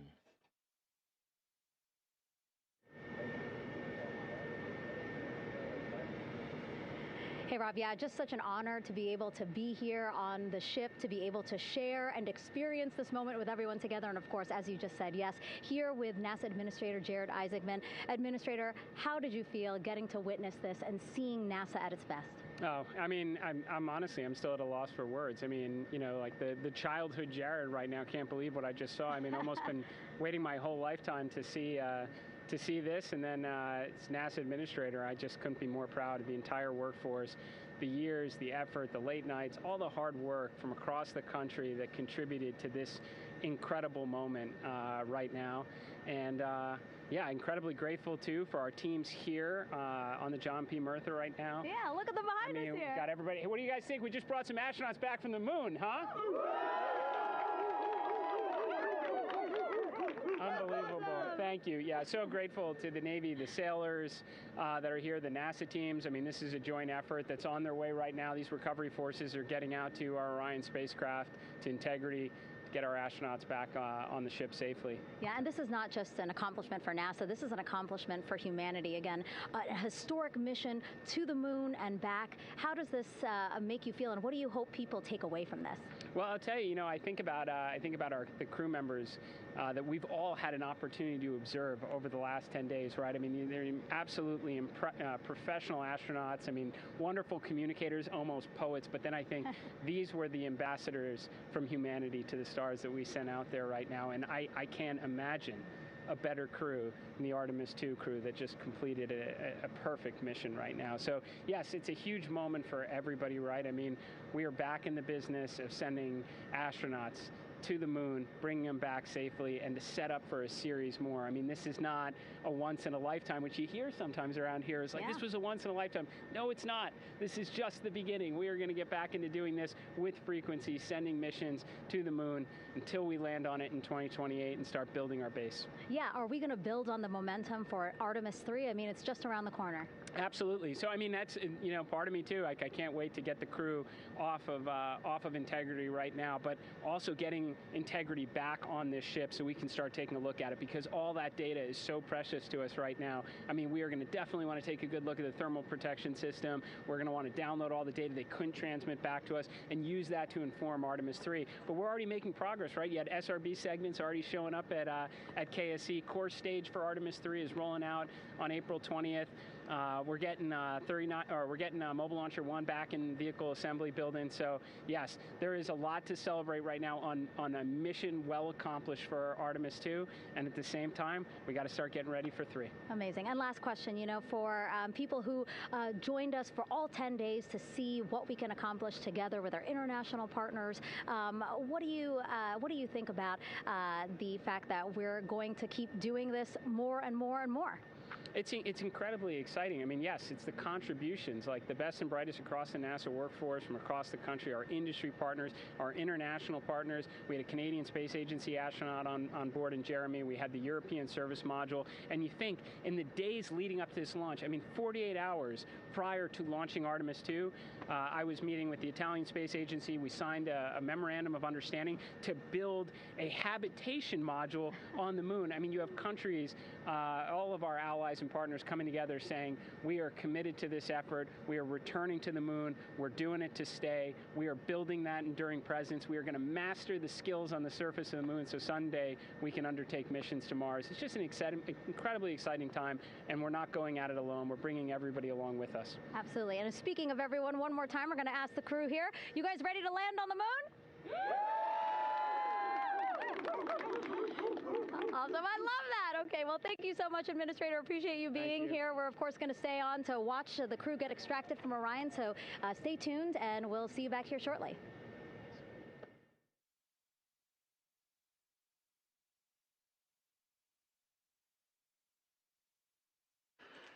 Thank you, Megan, and thank you, Administrator Isaacman.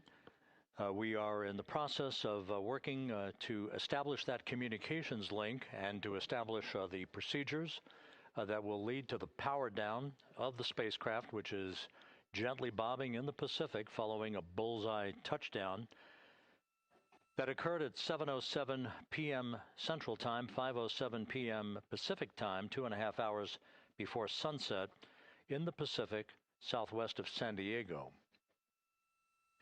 We have once again heard from the crew during that interview opportunity with the administrator, and we have 4 healthy crew members on board.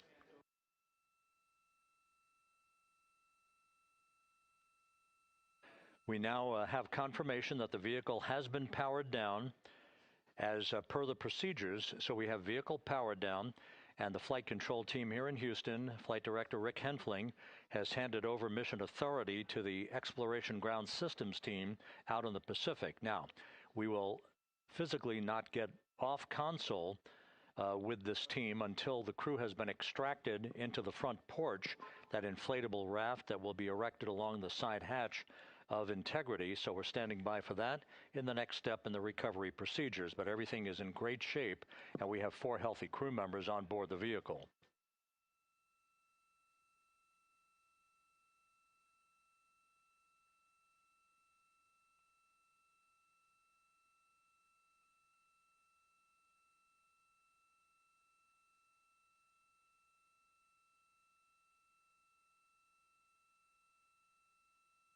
All of the entry events went by the book, no issues, perfect trajectory for Integrity that was culminated with one final raise burn to improve the angle of attack for the vehicle as it entered the Earth's atmosphere. All of that flight dynamics computation worked like a charm.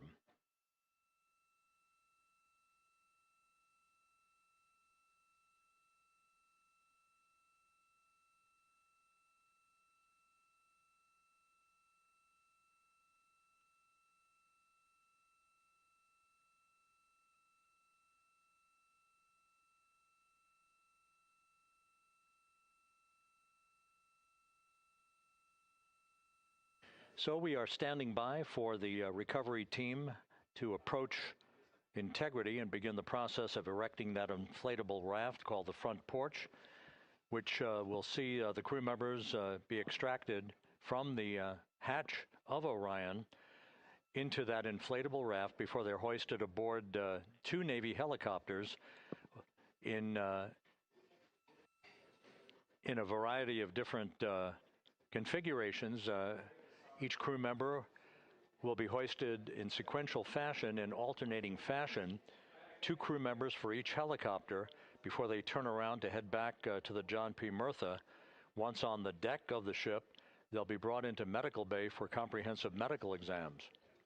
But Reid Wiseman has reported several times that the crew is in excellent shape.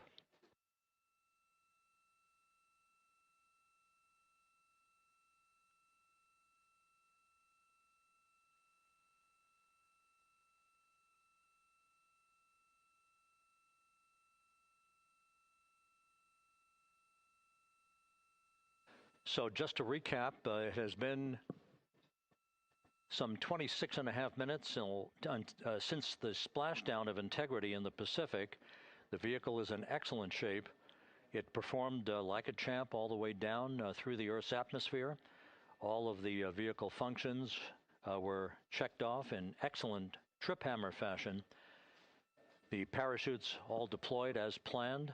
Splashdown occurring at 7:07 p.m. Central Time, 5:07 p.m. Pacific Time.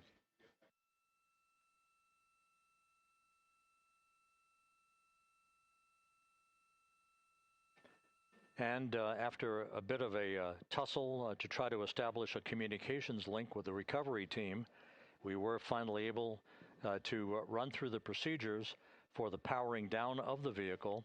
We've handed over mission authority to the Exploration Ground Systems folks out in the Pacific, and the recovery team will be approaching the vehicle shortly to erect the inflatable raft called the front porch before opening the hatch to integrity to bring the crew members onto that raft before they're hoisted onto two Navy helicopters, two crew members for each helicopter, before they're flown back to the deck of the USS John P. Murtha.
This is Mission Control Houston. After talking to the flight dynamics folks, we have a bit of a refinement on the splashdown time for you. Their computation shows a splashdown time of 7:07 and 27 seconds p.m. Central Time, 7:07 and 27 seconds p.m. Central Time.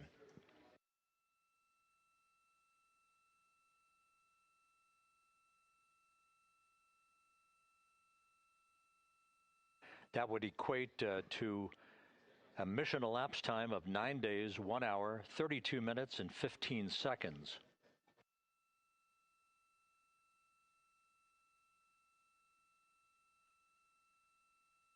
Once again, from Flight Dynamics, a splashdown time of 7:07 and 27 seconds p.m. Central Time.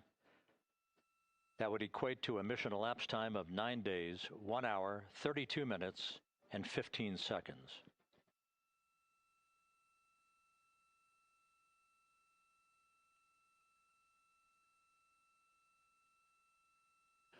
Reports from the Pacific indicate that the recovery team, in communications with the crew aboard Integrity, that the crew remains in excellent shape as they await the approach of the team for a final hazard gas evaluation before they move to the side of the vehicle to erect the inflatable life raft called the front porch.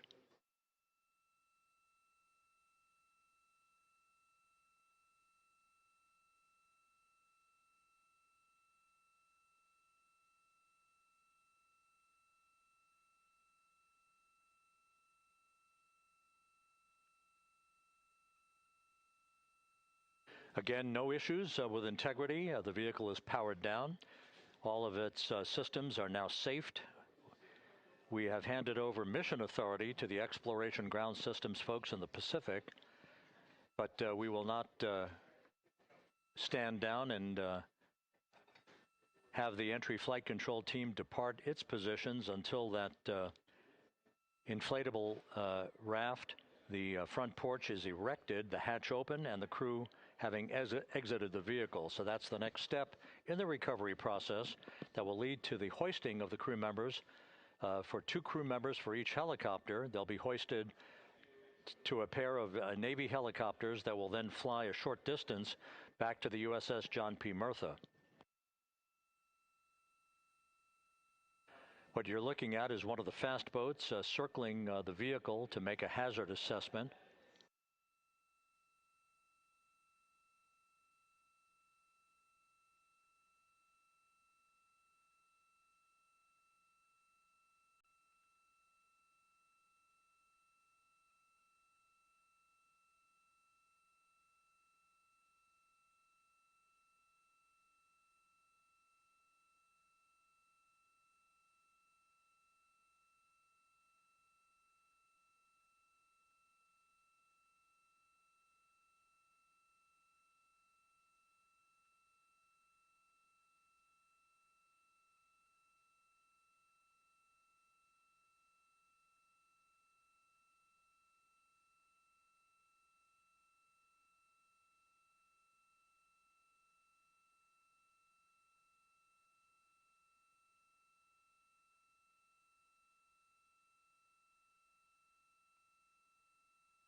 This is Mission Control Houston. Once again, you're watching the initiation of the recovery of the Artemis crew aboard Integrity. All of the Navy divers and the fast boats are now approaching the spacecraft after conducting a hazard assessment. The vehicle has been powered down. Entry Flight Director Rick Henfling now waiting for the life raft, the front porch, to be erected along the side of the vehicle so that the hatch can be opened and the crew members extracted from Integrity, soon to be hoisted one by one into a pair of Navy helicopters for a short flight back to the deck of the USS John P. Murtha. If you missed it earlier, we talked to Flight Dynamics and received a more official touchdown time or splashdown time, as it were, of 7:07 and 27 seconds p.m. Central Time, 5:07 and 27 seconds p.m. Pacific Time. That would equate to a mission elapsed time of 9 days, 1 hour, 32 minutes, and 15 seconds.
Continuing to get excellent views from the imagery assets out at sea in the Pacific of integrity. We continue to get good reports from the landing and support officer, who's in contact with the recovery team, that the crew is in excellent shape, no issues.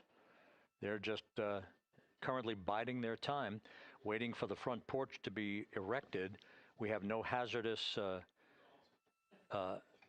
hazard gases and no hazardous situation with the vehicle. It performed perfectly all the way down from entry interface to its splashdown in the Pacific at 7:07 and 27 seconds p.m. Central Time. And as you can see, the first phalanx of recovery personnel now pulling up alongside of integrity.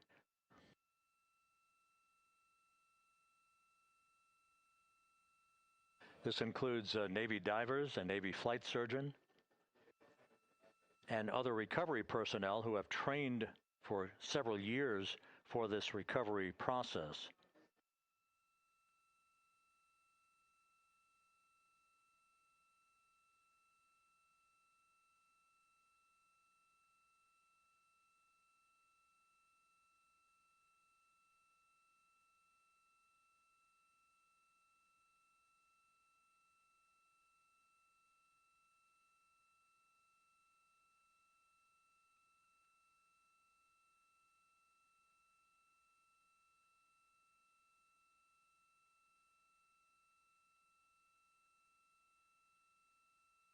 At this hour, some 41 minutes following splashdown, the vehicle has been powered down. There's no hazardous gas emanating from the vehicle. That's why The first team of recovery personnel has been able to pull alongside Integrity, and the reports continue to come in that the 4 astronauts are in excellent shape.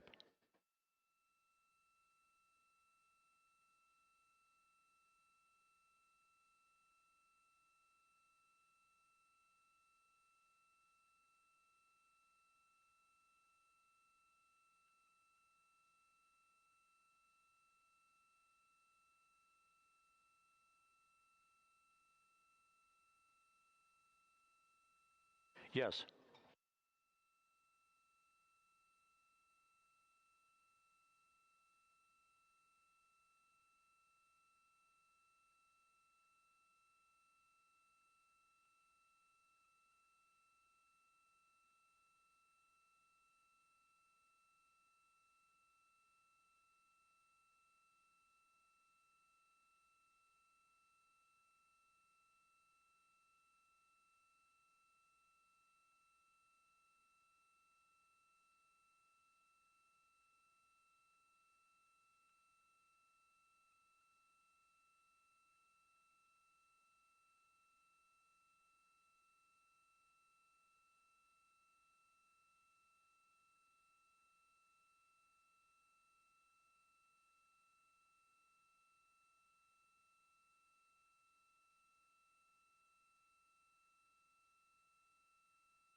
This is Mission Control Houston, continuing to watch the initiation of the recovery of Integrity's astronauts. One by one, they'll be brought out of the spacecraft onto a large inflatable raft just a short time from now. In the meantime, we can go back to the USS John P. Murtha, where my colleague Megan Cruz is standing by to provide her situation report. Megan, can you hear us?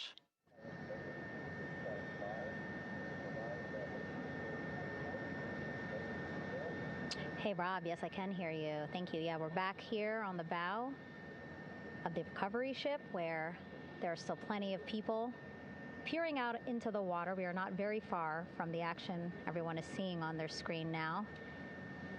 The Orion spacecraft, Integrity, in the ocean, surrounded by a number of recovery boats.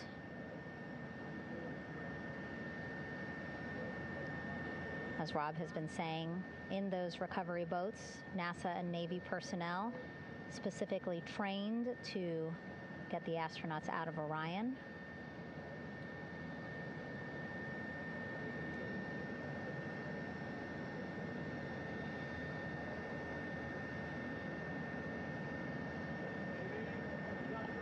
In some of our wide shots, you can probably see that there are 6 boats out in the water. More than 40 people out in the water right now on those boats.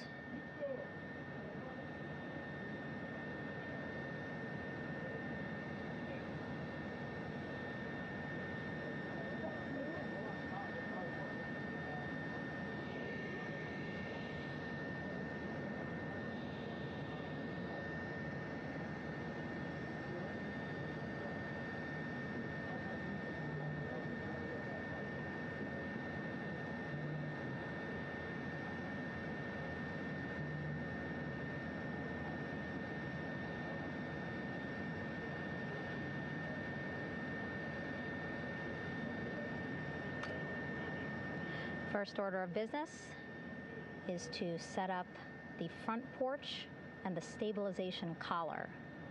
You might also hear it referred to as a stab collar.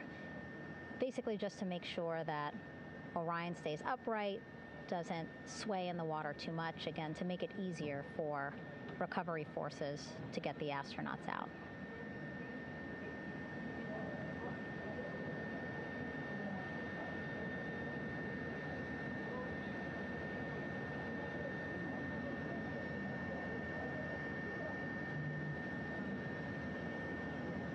Again, we splashed down in the Pacific Ocean just after 5 p.m. Pacific time here.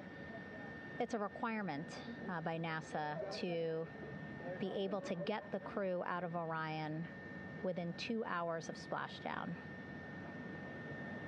So doing great on time so far. Plenty of time. No rush either. I was speaking to NASA flight surgeon Rick Schuring earlier in this broadcast, and he said to me, no rush to get the crew out. Just want to make sure that they're feeling good, and whenever they're ready to take their step out of Orion and onto that large raft, the front porch, folks will be ready.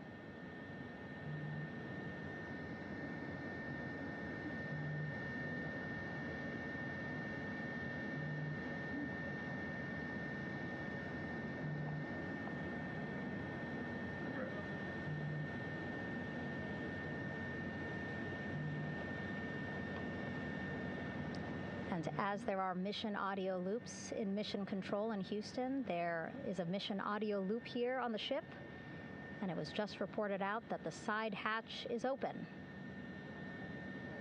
Side hatch of integrity is open. You're getting these beautiful shots from our aerial assets. The ship itself, where I'm on, just 3,000 yards away. Again, plenty of people on the boat here, glued to the side closest to where they can see all this action. And again, with just 3,000 yards separating us, great views from the bow here. You can see now that side hatch is open. One of the Navy personnel is about to get inside there.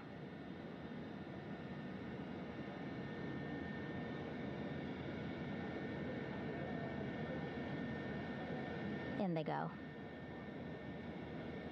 In total, 4 will go into Orion. So it'll be a little bit of a tight squeeze, but the goal is to have a recovery personnel with each astronaut assessing them.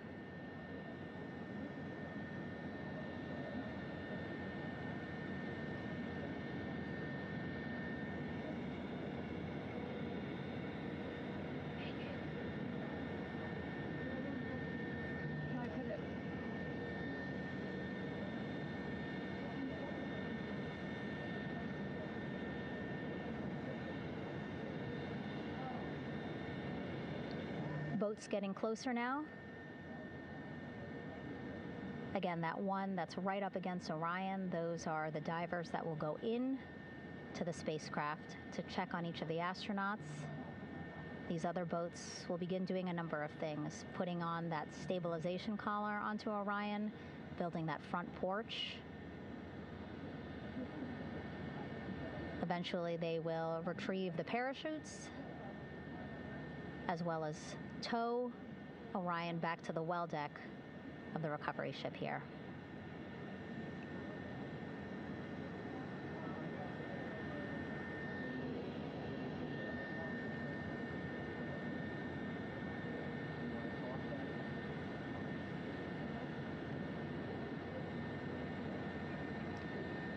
And so as we wait for the Navy and NASA personnel to get their assessment of the crew inside of Orion, why don't we toss it back to Rob for an update? Yeah, thank you, Megan. Here in Mission Control, Flight Director Rick Henfling and the entry team of flight controllers still on duty. The vehicle has been powered down for some time now. There are no hazardous gases emanating from integrity. That, of course, allowed the recovery personnel to approach the vehicle and then open the hatch to begin the initial medical assessment of the crew, as you just indicated. Now we're standing by for the erection of that inflatable raft, the front porch, alongside of the vehicle that will enable the crew to be extracted one by one onto the raft, have a moment or two to get their land legs back before they're hoisted into 2 hovering Navy helicopters, 2 crew members for each helicopter, for a short flight back to the deck of the USS John P. Murtha.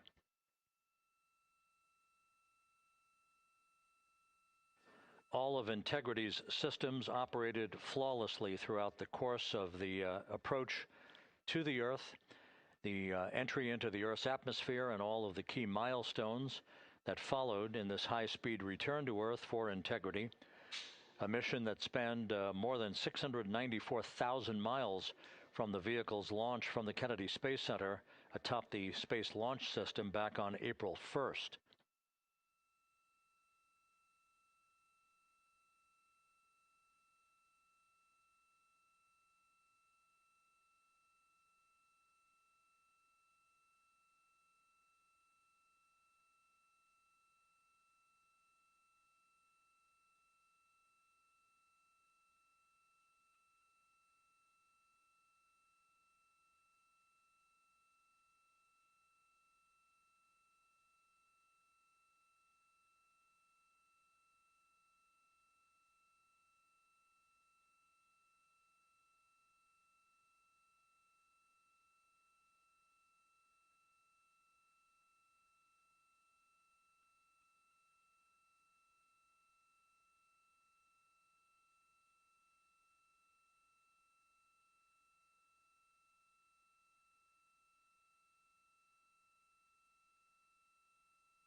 As we mentioned at the top of the broadcast, the last time that the Apollo program saw a splashdown in the Pacific was Apollo 17 back on December 19th, 1972. So for the first time in some 53 and a half years, we have reenacted that with the arrival of Integrity's astronauts as they flew around the moon in that historic lunar flyby that began with a trans-lunar injection burn that took them out of Earth orbit following 24 hours of a high Earth orbit trajectory. The high Earth orbit trajectory enabled flight controllers here to have a full 24 hours to evaluate the systems on Integrity and the condition of the crew before they would commit to flying to the moon.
With the side hatch of Orion having been opened to set the stage for the erection of the inflatable life raft, known as the front porch, to be erected alongside the spacecraft for the extraction of the crew.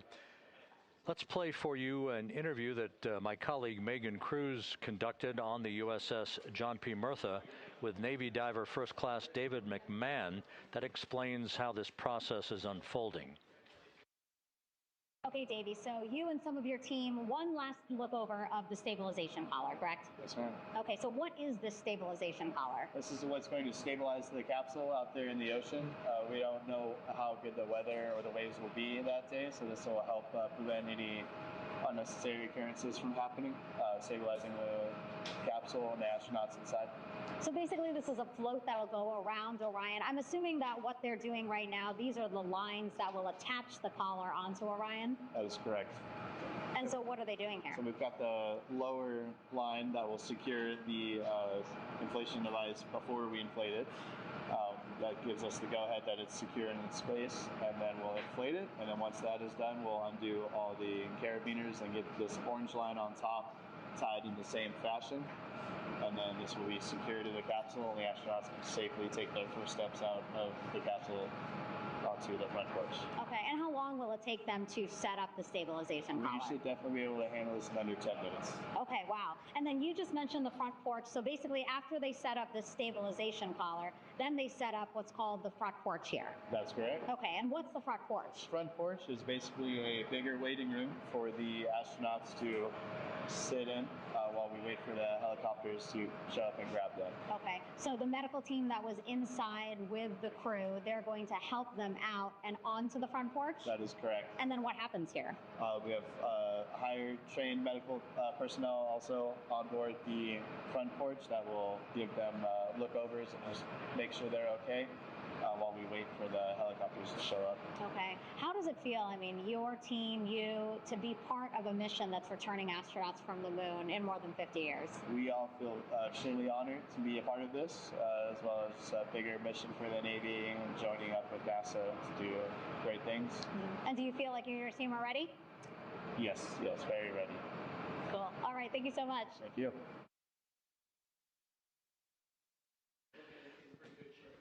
Once again, the recovery operations are continuing out in the Pacific. We shortly should see that life raft, the front porch, erected alongside the side hatch of the vehicle.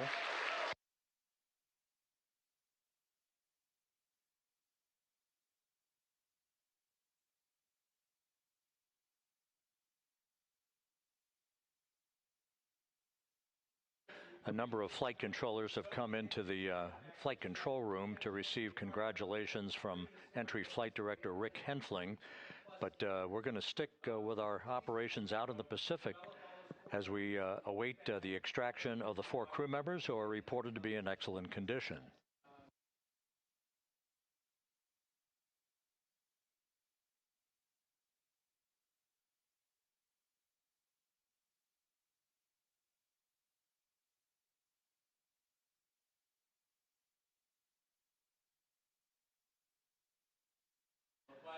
Again, while we stand by for that front porch to be erected alongside of the side hatch of the vehicle, let's go back to the USS John P. Murtha and Megan Cruz. Megan?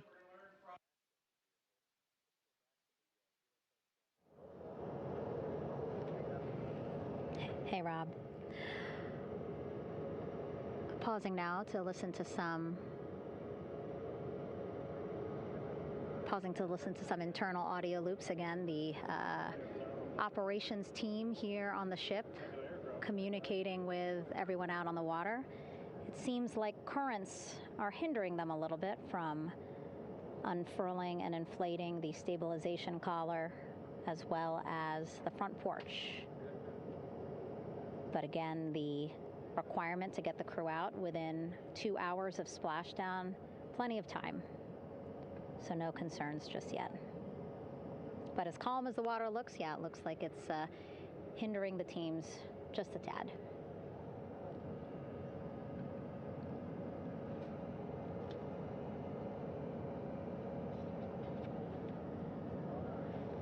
You can see in some of our shots that side hatch still open.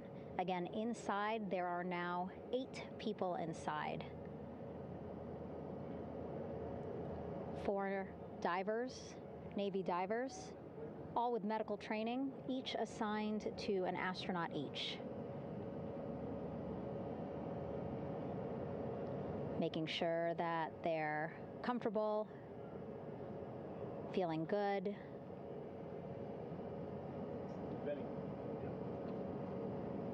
As you've heard us say in the broadcast, you know, they expect a little bit of discomfort. Again, these astronauts just traveled back to Earth at 25,000 miles an hour, a nearly 695,000 mile journey around the moon. If you think you get car sick.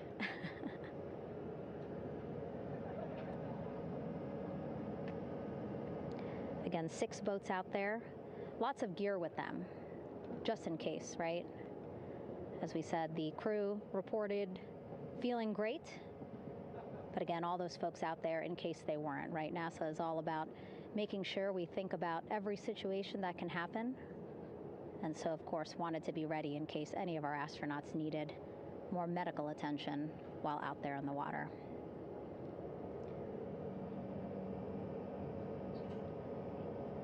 You see now teams again trying to set up the stabilization collar and front porch for the crew to get out of Orion. They need both, right? The stabilization collar will keep Orion from swaying as you see it is doing now.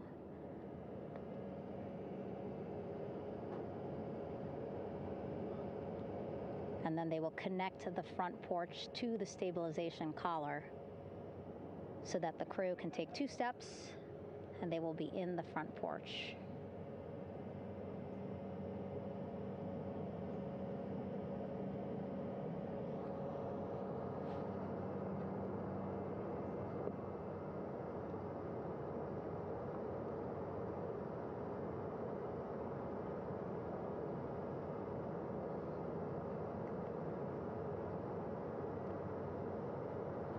Not a lot of chatter on the mission audio loops. That's a good thing. Again, things proceeding pretty nominally, even if they're fighting some currents out there on the Pacific Ocean.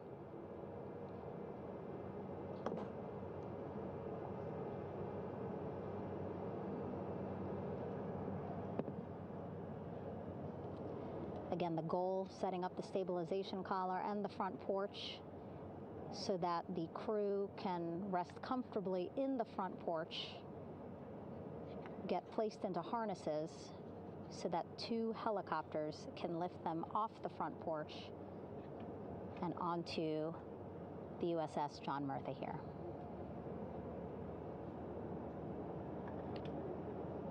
The helicopters are going to take turns picking up an astronaut. So again, Hilo 1 and Hilo 2.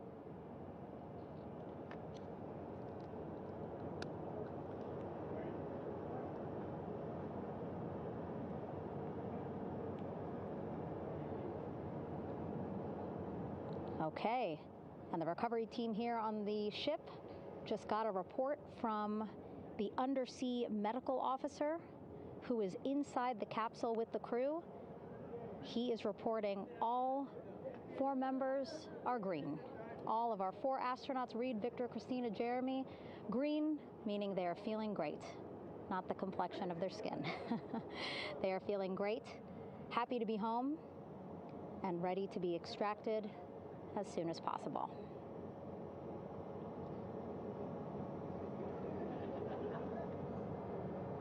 And so, as I was saying, we have 2 helicopters circling the activity you're seeing on the water right now. Each will take turns picking up an astronaut. So Hilo 1 will come on in, hover above the front porch, about 40 feet above the front porch. A Navy recovery specialist will be hoisted down into the front porch.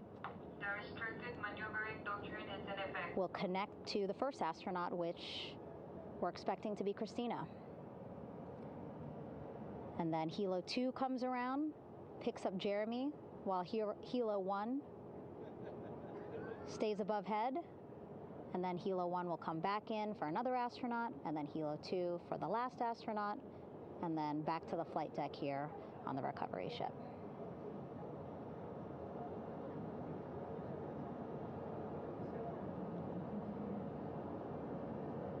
I was talking to Assistant Artemis Recovery Director Paul Sierpinski. He said helos are a much quicker, safer way to get on board. They did actually consider boats, but then if you think about it, longer time, the crew would have to move through more of the ship. This way the helos will give a more direct, quicker route to the medical bay for our 4 astronauts.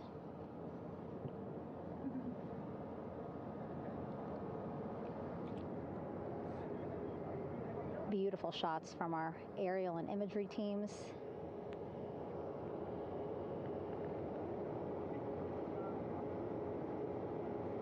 Clouds have dissipated for a clear view from the bow of the recovery ship here.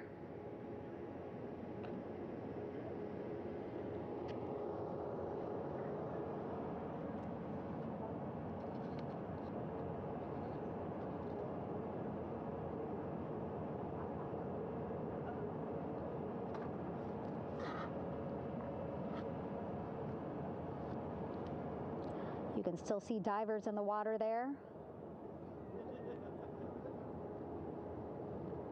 Encircling Orion, that is that stabilization collar we've been telling you about. As you saw in that interview just a few minutes ago, they have to first connect it to Orion, and then once it's secured onto Orion, they can inflate it, and then they'll further secure it with other harnesses and lines.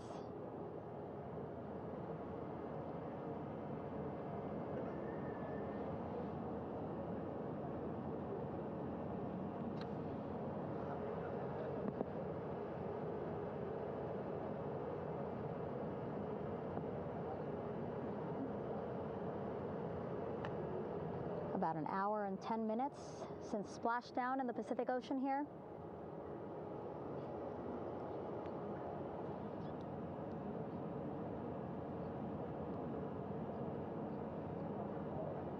Reid, Victor, Christina, and Jeremy back home after a history-making mission to the moon and back.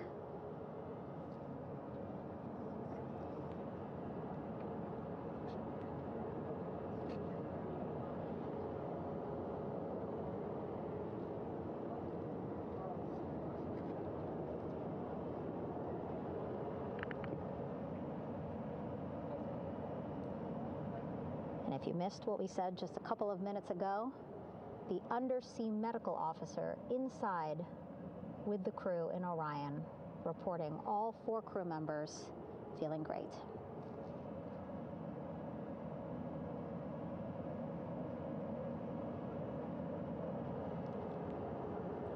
Progress being made there on the stabilization collar. It looks like they are beginning to inflate it.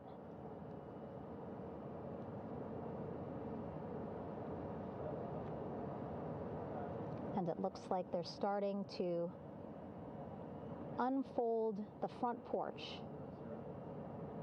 in order to get that into the water here shortly and inflate that as well.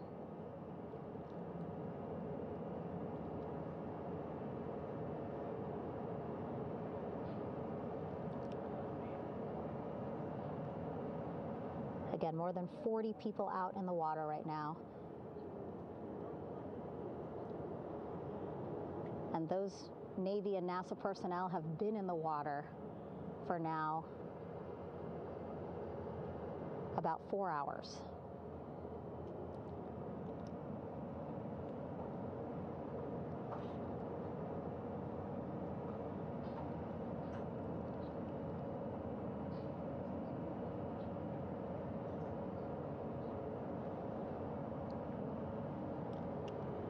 The reason why they had to get out so early is just to stage everything.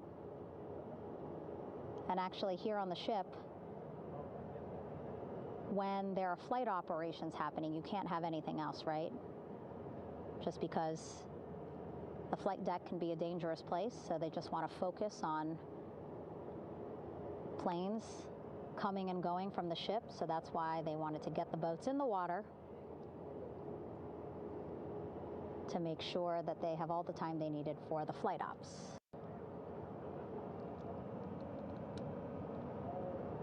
And then the same crew here out in the water, they will stay out in the water for a number of hours after we recover the crew and get them back on the ship, because then they have to recover Orion.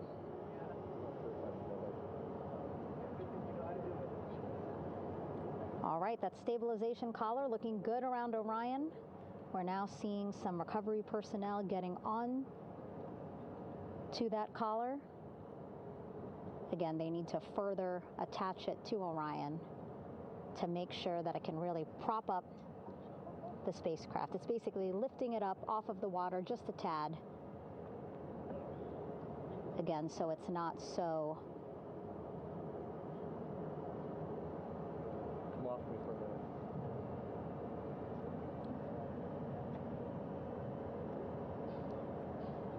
so it doesn't sway so much in the water there.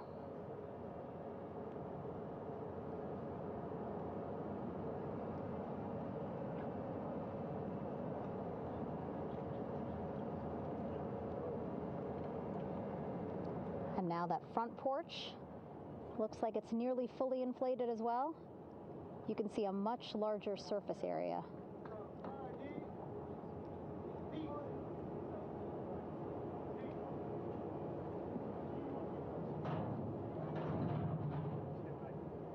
And so once the crew get out of Orion, they can stretch their legs a little bit on this front porch, get some fresh air.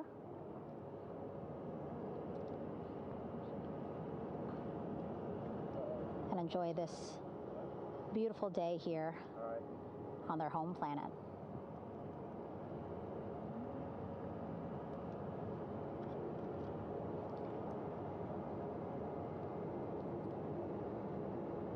It appears teams now are about to connect the front porch to the stabilization collar.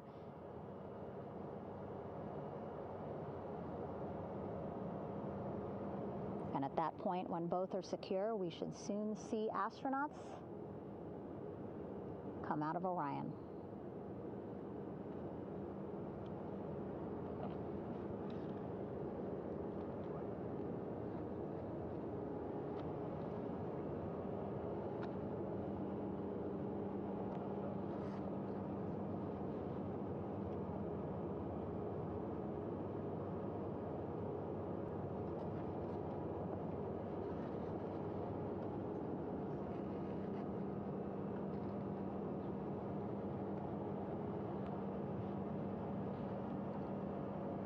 All these views you see also being fed to the Landing Force Operations Center here on the ship. Of course, it is very important for our recovery teams leading the mission to have all the views that you're seeing as well. Again, listening to their communication loop here on the ship. Very quiet, which is a good thing. It means things are going pretty nominally, meaning as expected.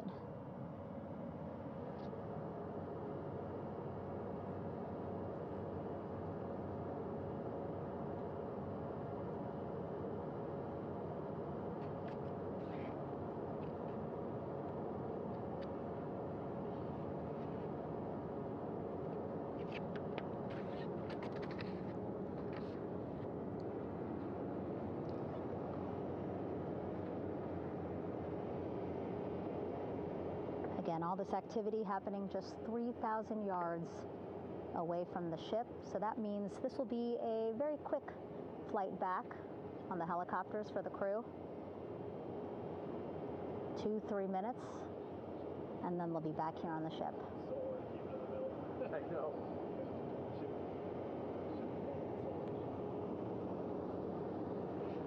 Okay, saw a thumbs up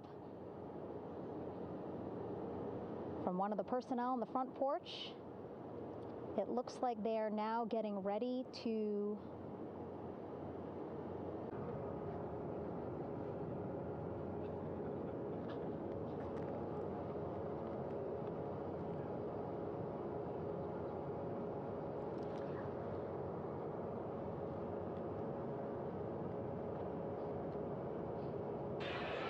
This is Mission Control Houston. Behind me, a fairly raucous scene as hundreds of flight controllers have poured into the flight control room here. This is reminiscent of the scene after the final shuttle mission of STS-135, although that was the end of a program. This is only the beginning of a program with the textbook splashdown of Integrity and its 4 astronauts. We're standing by for the crew to be extracted from the spacecraft. Entry Flight Director Rick Henfling invited all of these flight controllers who have contributed to this mission to enter the flight control room, to have an opportunity to receive well wishes and to share the mutual glow that exists in the wake of a textbook mission for Integrity. On the front screen here in Mission Control, a sign that says "Welcome Home Integrity, taking humanity back to the moon, going further, and returning safely to Earth." So all of that jubilation, part of the post-splashdown activities, even as we await the crew being extracted from the vehicle to be hoisted onto Navy helicopters for the trip back to the USS John P. Murtha.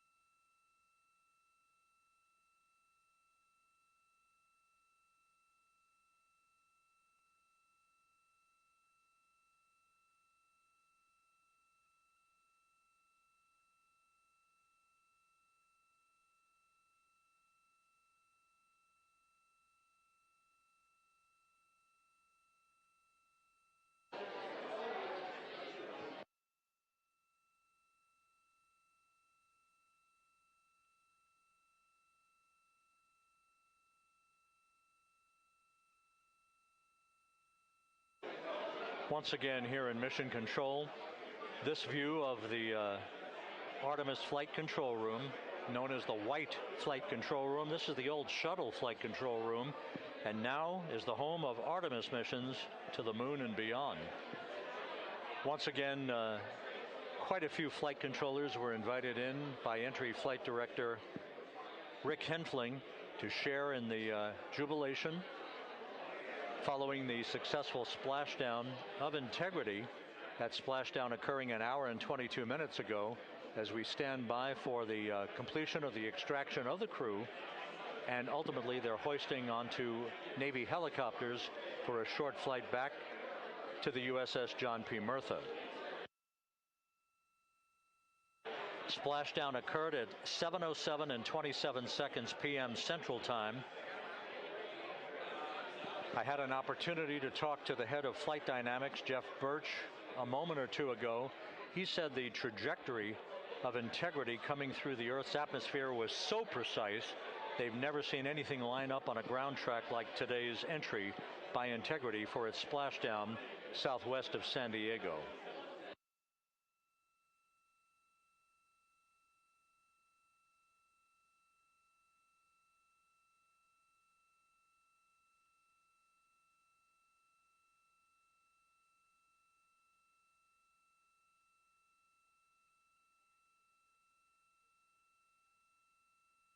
And the initial, you can hear it.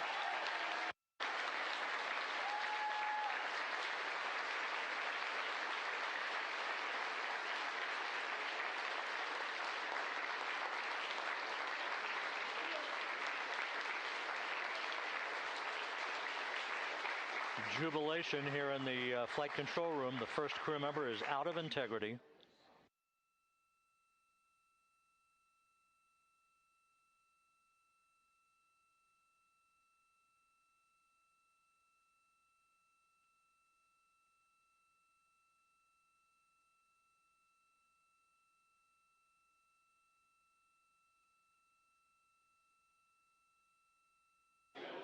We are expecting the other crew members momentarily to be extracted.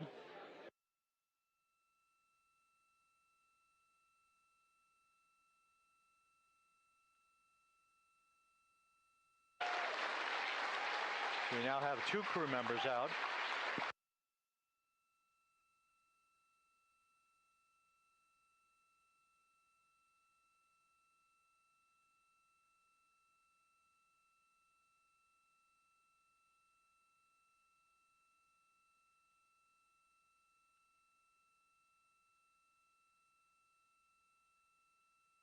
Two crew members out, 2 to go.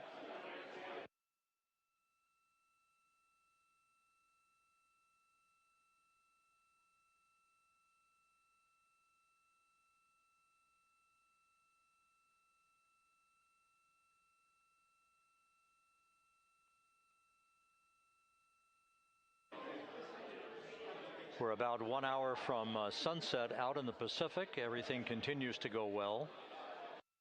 Integrity's systems function perfectly during its entry back to Earth. And Reid Wiseman, the commander who will be last out of the vehicle, reported that all the crew members were feeling very well.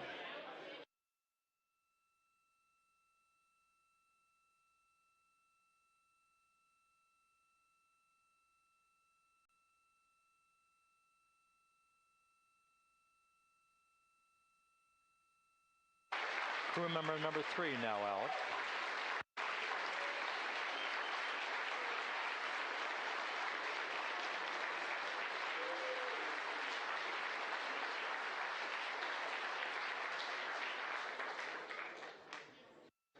And now standing by for the commander, Reid Wiseman, who will be last out of his ship. Bobbing in the Pacific under almost ideal conditions, Integrity spanned 694,000 miles during its journey from launch to splashdown.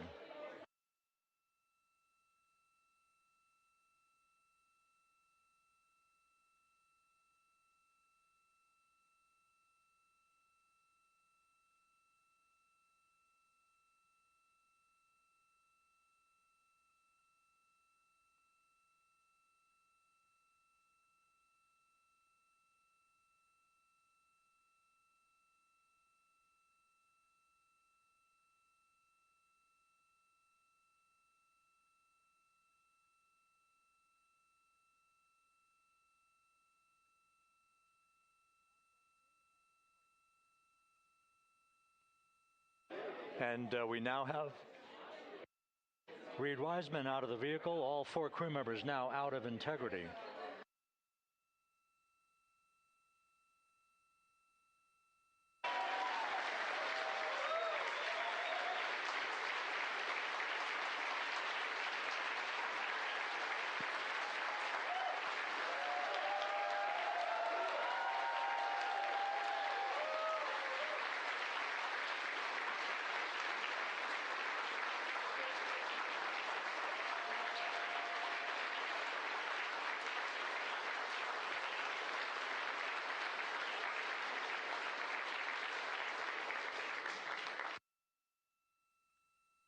Once again, all 4 crew members now on the front porch, and the procedure to begin hoisting them up to these 2 Navy helicopters hovering overhead will begin shortly.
This is Mission Control Houston. The mission is over, but the melody lingers on as jubilation continues here in the flight control room. We should be expecting NASA's Associate Administrator, Amit Kshatriya, to be joining us shortly for a short interview while the recovery operations continue out in the Pacific.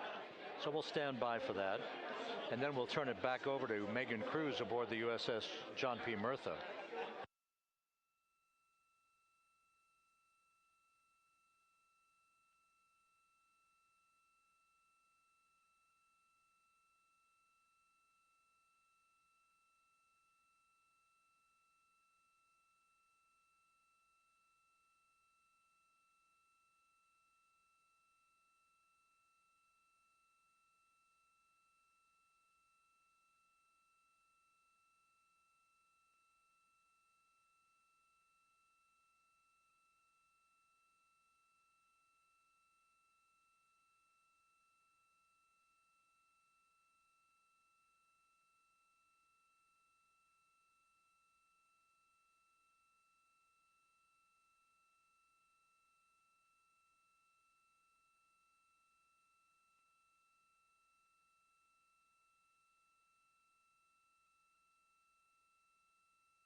Megan Cruz aboard the USS John P. Murtha, the recovery ship.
This is Mission Control Houston.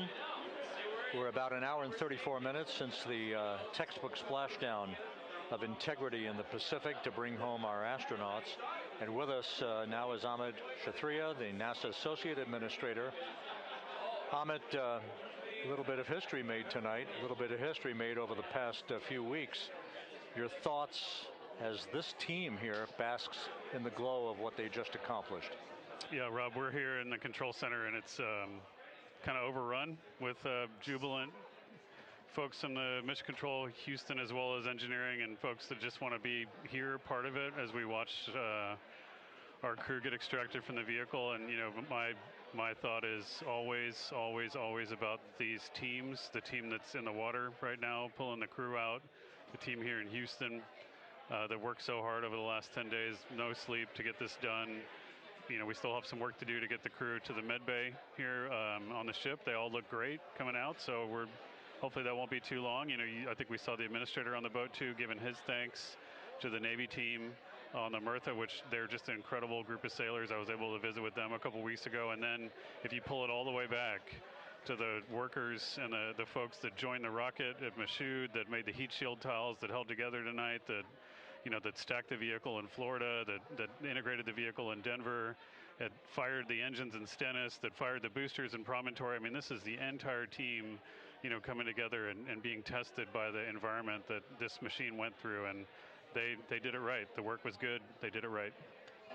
You've said in a number of briefings, of course, and in other forums that this is just the first step. The cadence has to step up, as the administrator has indicated. Now, it's a little early for the full report card on how Integrity did, but did this mission ultimately, from your eyes view, exceed expectations? It absolutely did. I mean, I was waiting to talk about this until we're in the water, and I think we still have, again, work to do to bring it in and really kind of go through it bolt by bolt and see what we learned. But I mean, so far, given what we learned during the mission and given how we performed on ascent, on entry, I always think about energy in terms of the states that you worry about the most, and every time we put these machines through these incredibly energetic states, they came through. So I'm fairly confident that we made a big step tonight to get us on the path towards the surface. I think the path to the surface is open now. We do have to do all the work, and we'll make sure we talk about that as cleanly as we can. We learned a few things during the mission, but I have to tell you, this was an incredible test of an incredible machine. From an American psyche standpoint, the Empire State Building was lit up red, white, and blue tonight. Our coverage was seen on baseball stadiums around the major leagues. How captivating was this experience for the American people, for the world, in fact, as we returned to the moon?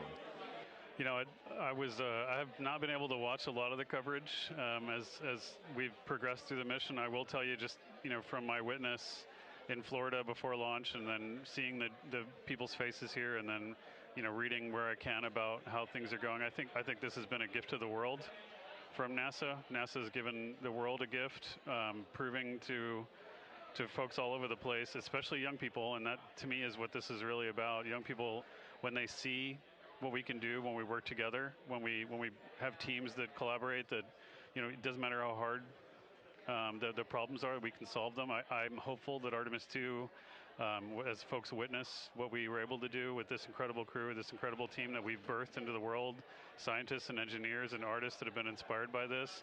And even if they don't come work in the program, which separately they should come work in the program because Lord knows we need the help, but even if they don't want to come work in the program, hopefully they grow up to recognize they can do amazing things when they work together and contribute to society and be good citizens and really change the way, the challenges that are coming in the world are overcomable if we work together like this. And one final question.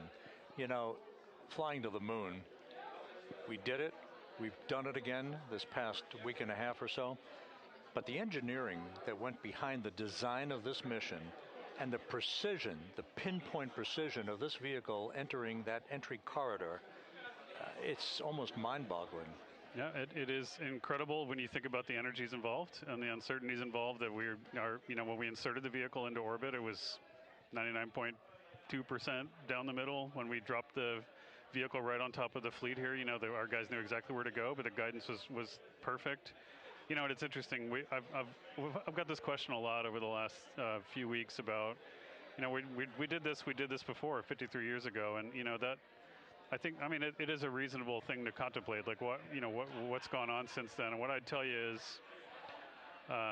when we did Apollo, which again, the more we learn about what they did, the more magical it seems what they were able to accomplish given the technology and the learnings that they had. But when we did Apollo, the architects of Apollo, Gilbert, Seaman, von Braun, Mueller, what they really, really wanted to do, as they were contemplating what it meant to expand our range of action to the lunar surface, what they wanted to do was learn how to live and work in space for a long time.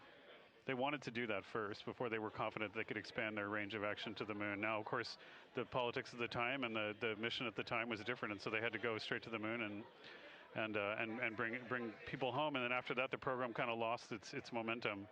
But after that, NASA kept moving along those paths, right? So we recognized during Apollo that reusability was going to be important. We spent a lot of money on those machines, and we spent a lot of money on these machines here. But we recognized that reusability was important, which is why we built a winged space plane called Space Shuttle, and then we used that reusable machine to build a space station.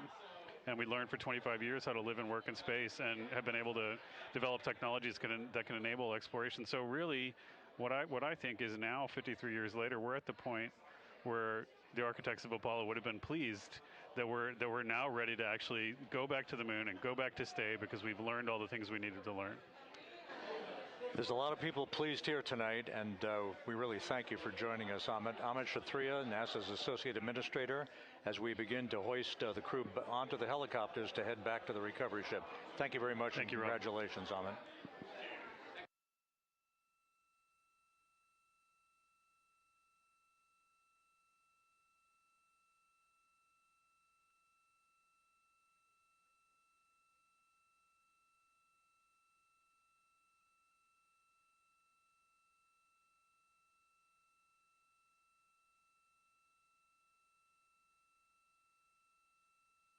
This is Mission Control Houston, with the crew members now beginning to be hoisted aboard the Navy helicopters. Let's go to Megan Cruz aboard the USS John P. Murtha, who will take it from here.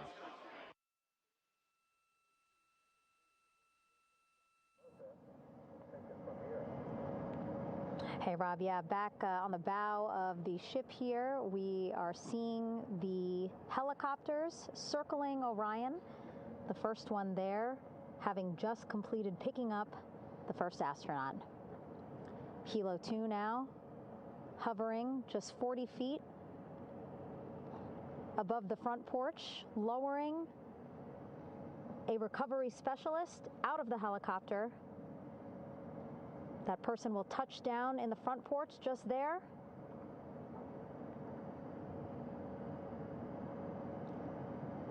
The crew members already outfitted with a harness that will allow them to quickly attach to the hoisting device.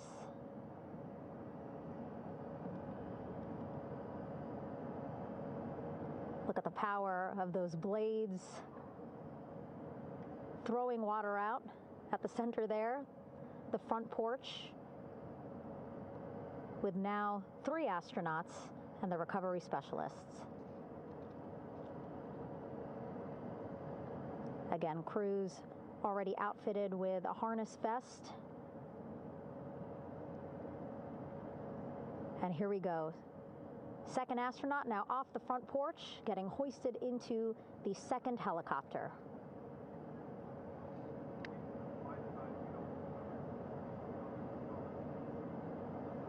That helicopter will now hover just a distance away to give room for the first helicopter to come back and pick up the third astronaut.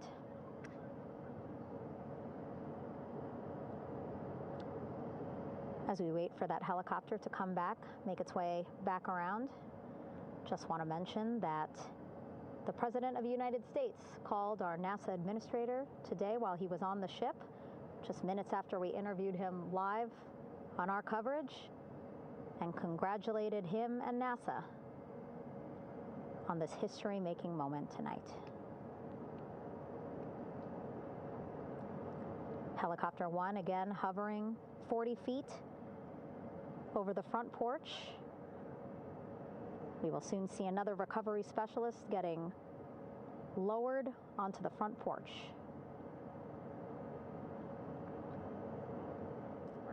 Wow, imagine sitting on that front porch, the wind, the water.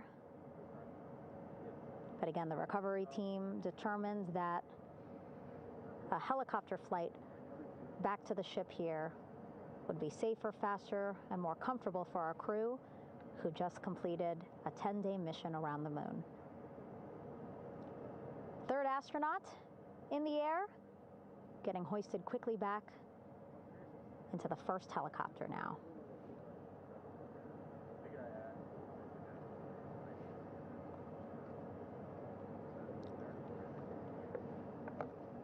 That first helicopter now on its way back to the ship here. We will soon see it land in just a few minutes.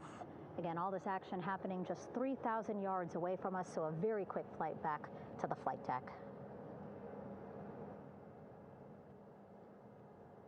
And now the only person left on the front porch, Commander Reid Wiseman.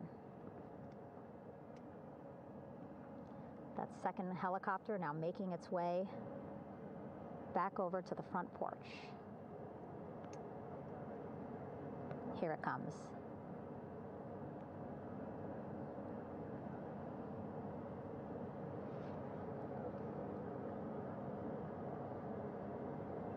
Making its final approach here.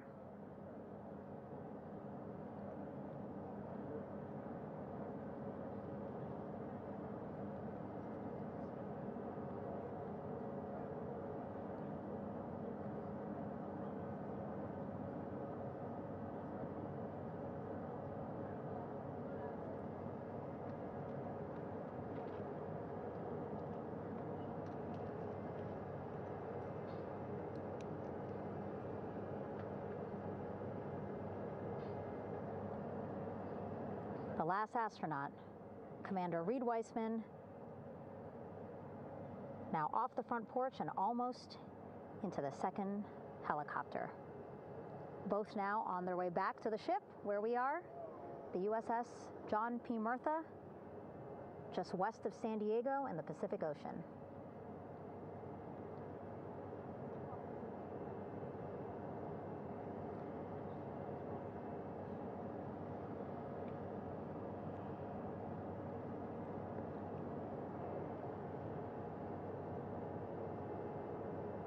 Exciting to see our 4 crew members minutes away from landing on the flight deck here on the recovery ship. 550 people on this ship, excited, ready, anxious, looking forward to welcoming this crew aboard.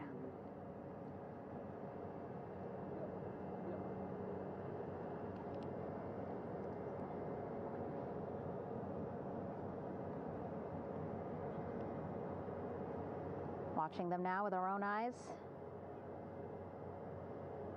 Close to the ship here. Hearing them begin to hover on the flight deck, which is just across from us, here on the bow.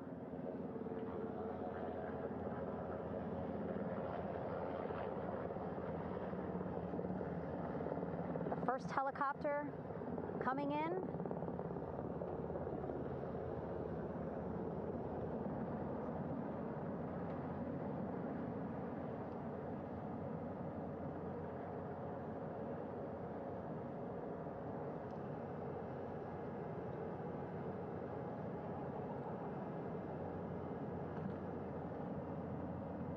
And wheels down. Wheels down of the first helicopter carrying 2 of our Artemis II crew. Pilot Victor Glover and mission specialist Christina Koch.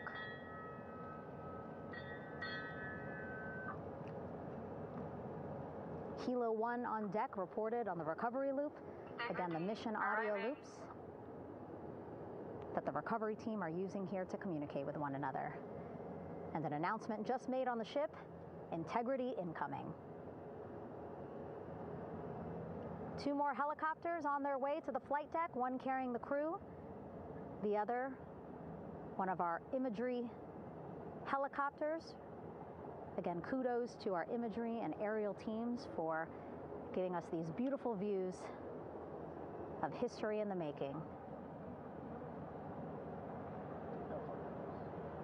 Set amid a gorgeous,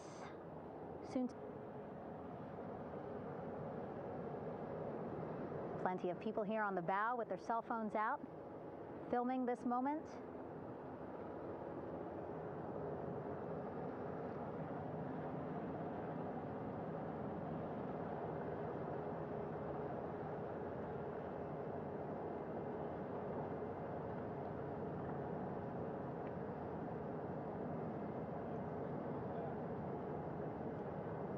Some impressive flying here by the Navy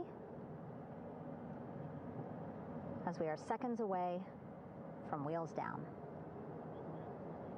And there you go. We now have all 4 Artemis II crew members on the USS John P. Murtha.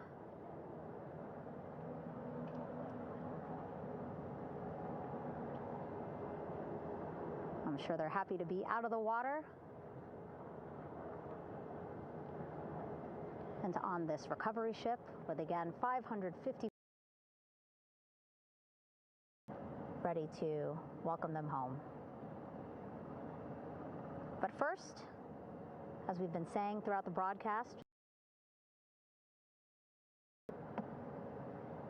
we reported that they were feeling good when they were in Orion, but those were just initial. Their destination tonight, the medical bay here on the ship.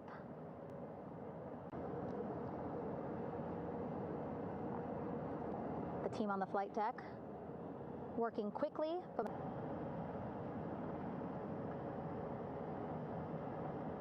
waiting for just one. Very limited personnel here on the flight deck. Restricted maneuvering doctrine is in effect.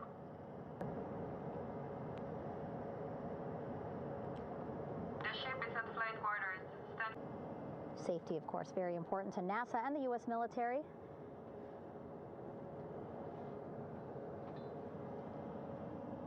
So we'll wait just a couple of minutes here before we start seeing crew members walk off the helicopters one by one.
All right, and now here we see pilot Victor Glover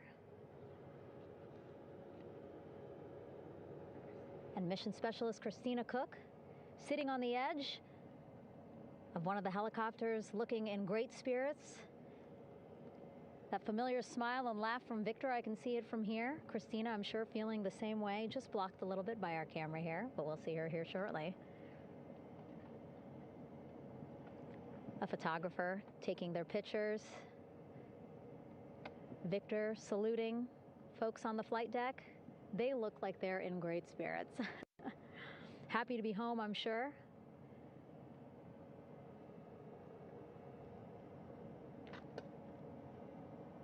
If you're sitting at home, I hope you too are wondering, what would you want to ask them if you got a chance to talk to them, because that is what I'm thinking about. Getting the opportunity to talk to or ask questions of these 4 astronauts who just made history as the first crew to return to the moon since 1972.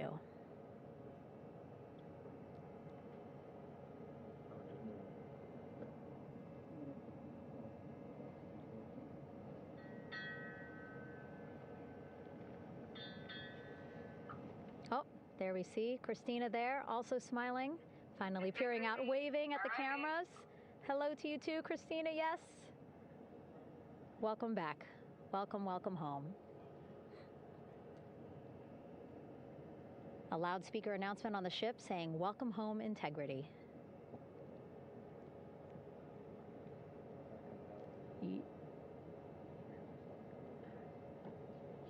Victor in great spirits. I can't see who he's talking to, but I kind of think that he might be talking to his other 2 crew members. Shouting from across the flight deck, congratulations to one another.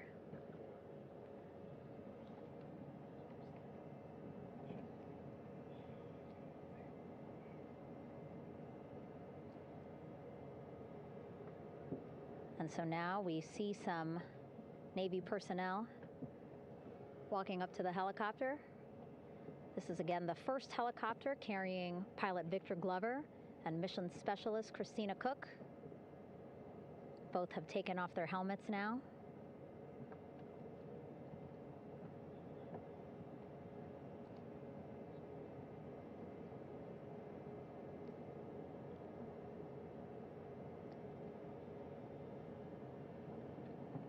Some pictures, video to catalog this historic moment. A beautiful sunset just behind them here in the Pacific Ocean. Golden hour. These pictures will be beautiful.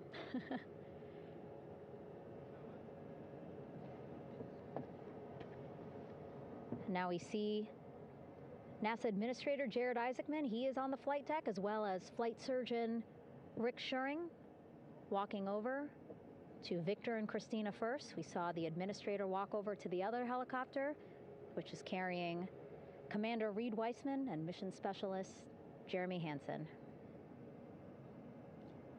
We heard from Rick earlier in the broadcast. Again, he said he's going to be out there on the flight deck to do another initial assessment of the crew, ask them how they're feeling, anything bothering them. But again, from what I'm seeing, they look like they're in great spirits and feeling pretty good for folks who just traveled 695,000 miles from Florida to the moon and now here to the Pacific Ocean.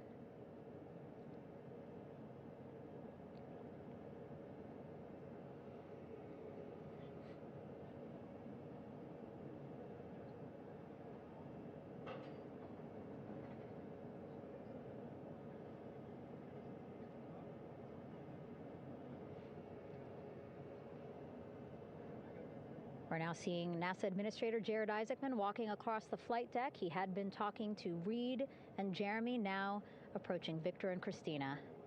A hug from Victor, a hug from Christina. What a moment that we're getting to experience together.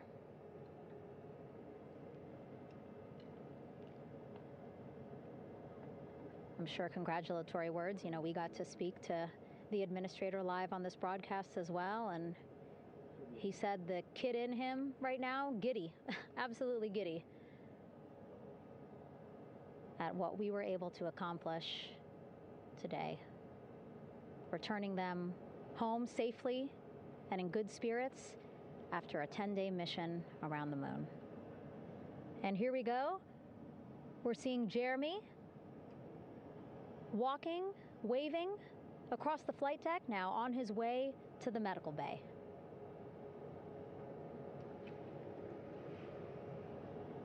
It's a short walk, less than a minute.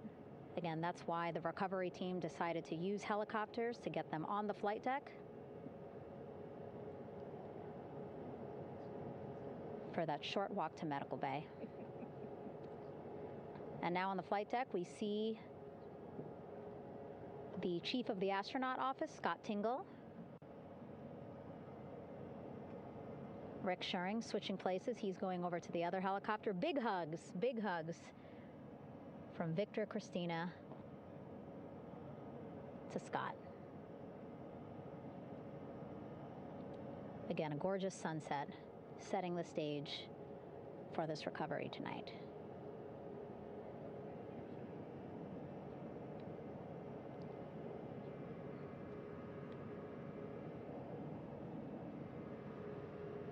All right, and now here we are, Christina,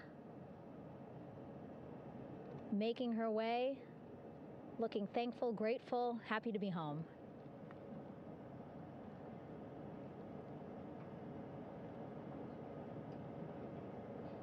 You can see she's looking up. Again, lots of people, just a few levels up off the flight deck, welcoming her home.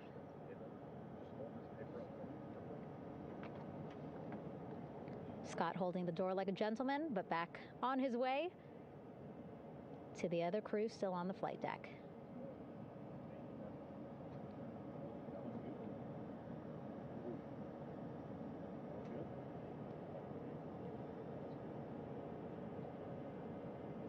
So still on the flight deck, Victor Glover and Reid Wiseman. It looks like Victor will be the next one headed to medical bay. More hugs, more hugs. He's a hugger.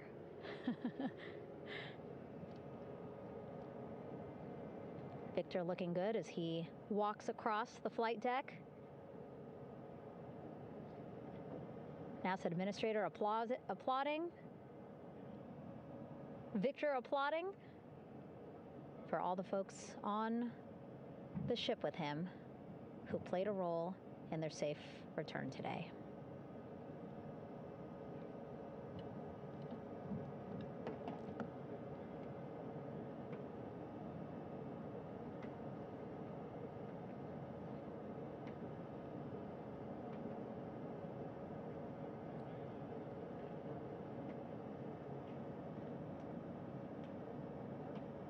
And finally, just one Artemis II crew member left on the flight deck, Commander Reid Wiseman.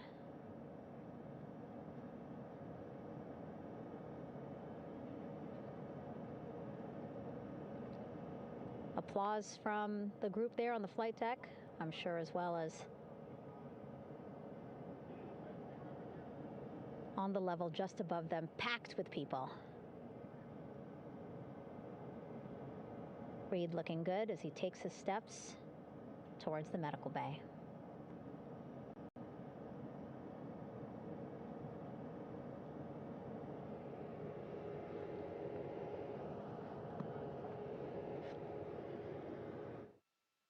See our 4 Artemis II crew members back on the ship.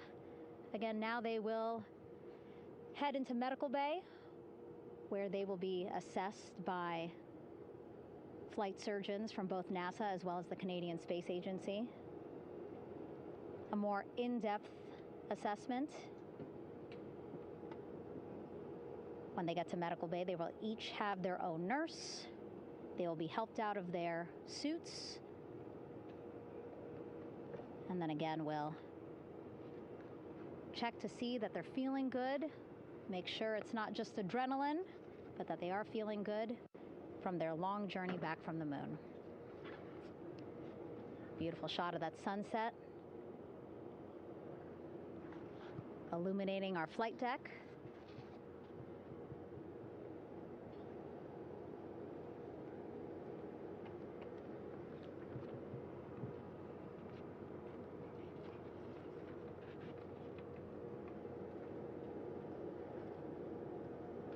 All right, and now with our astronauts safely on board, I want to welcome on Artemis Recovery Director Lily Villarreal.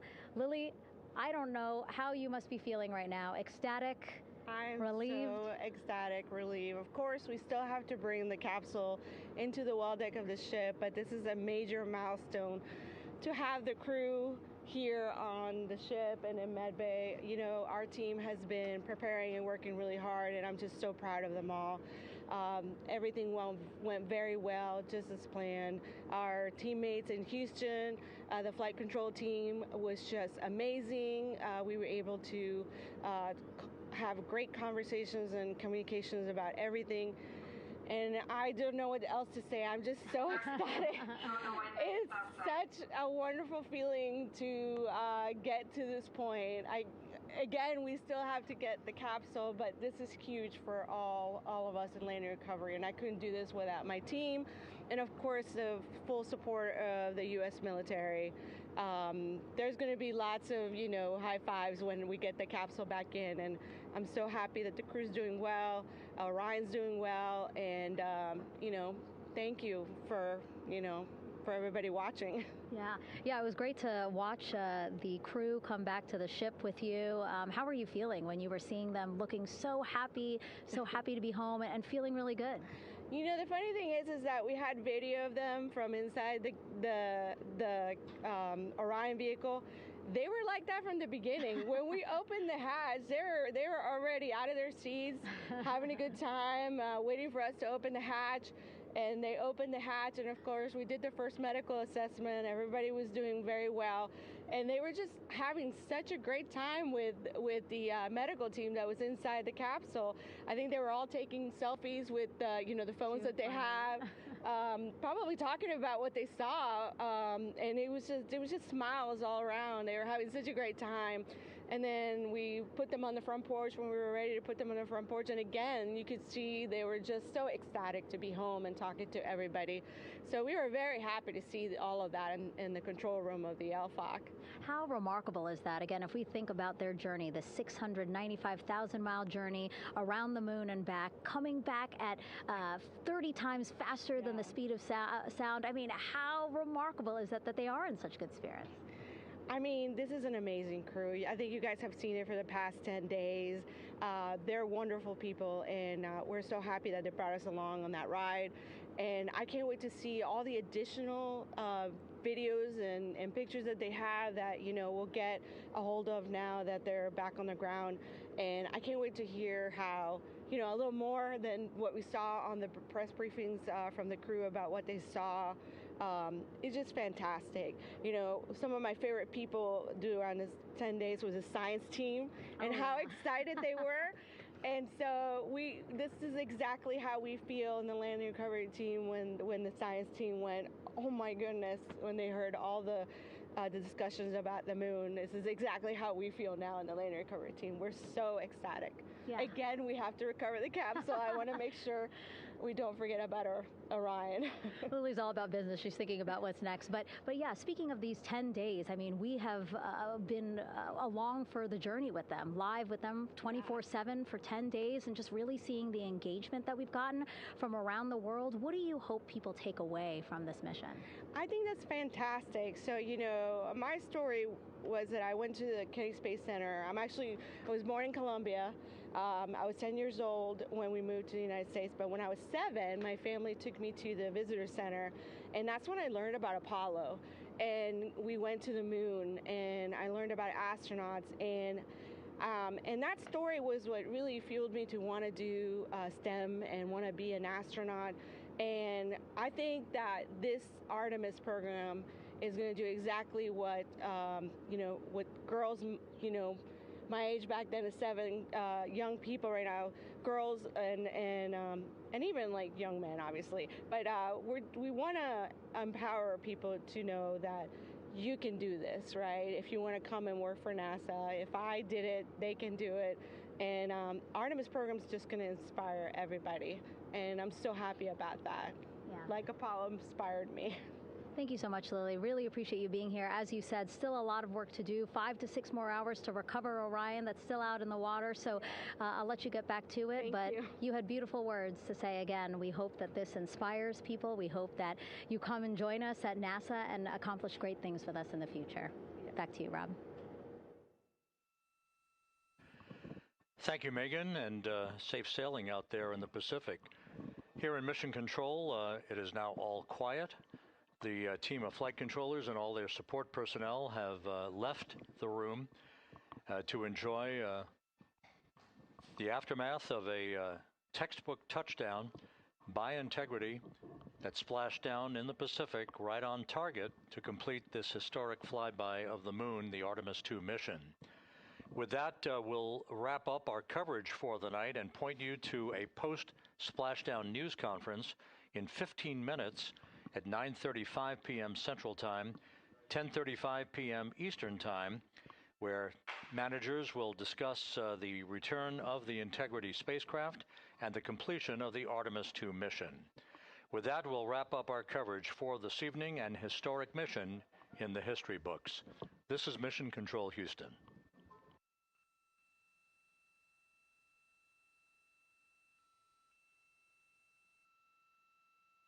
Main chute deploy.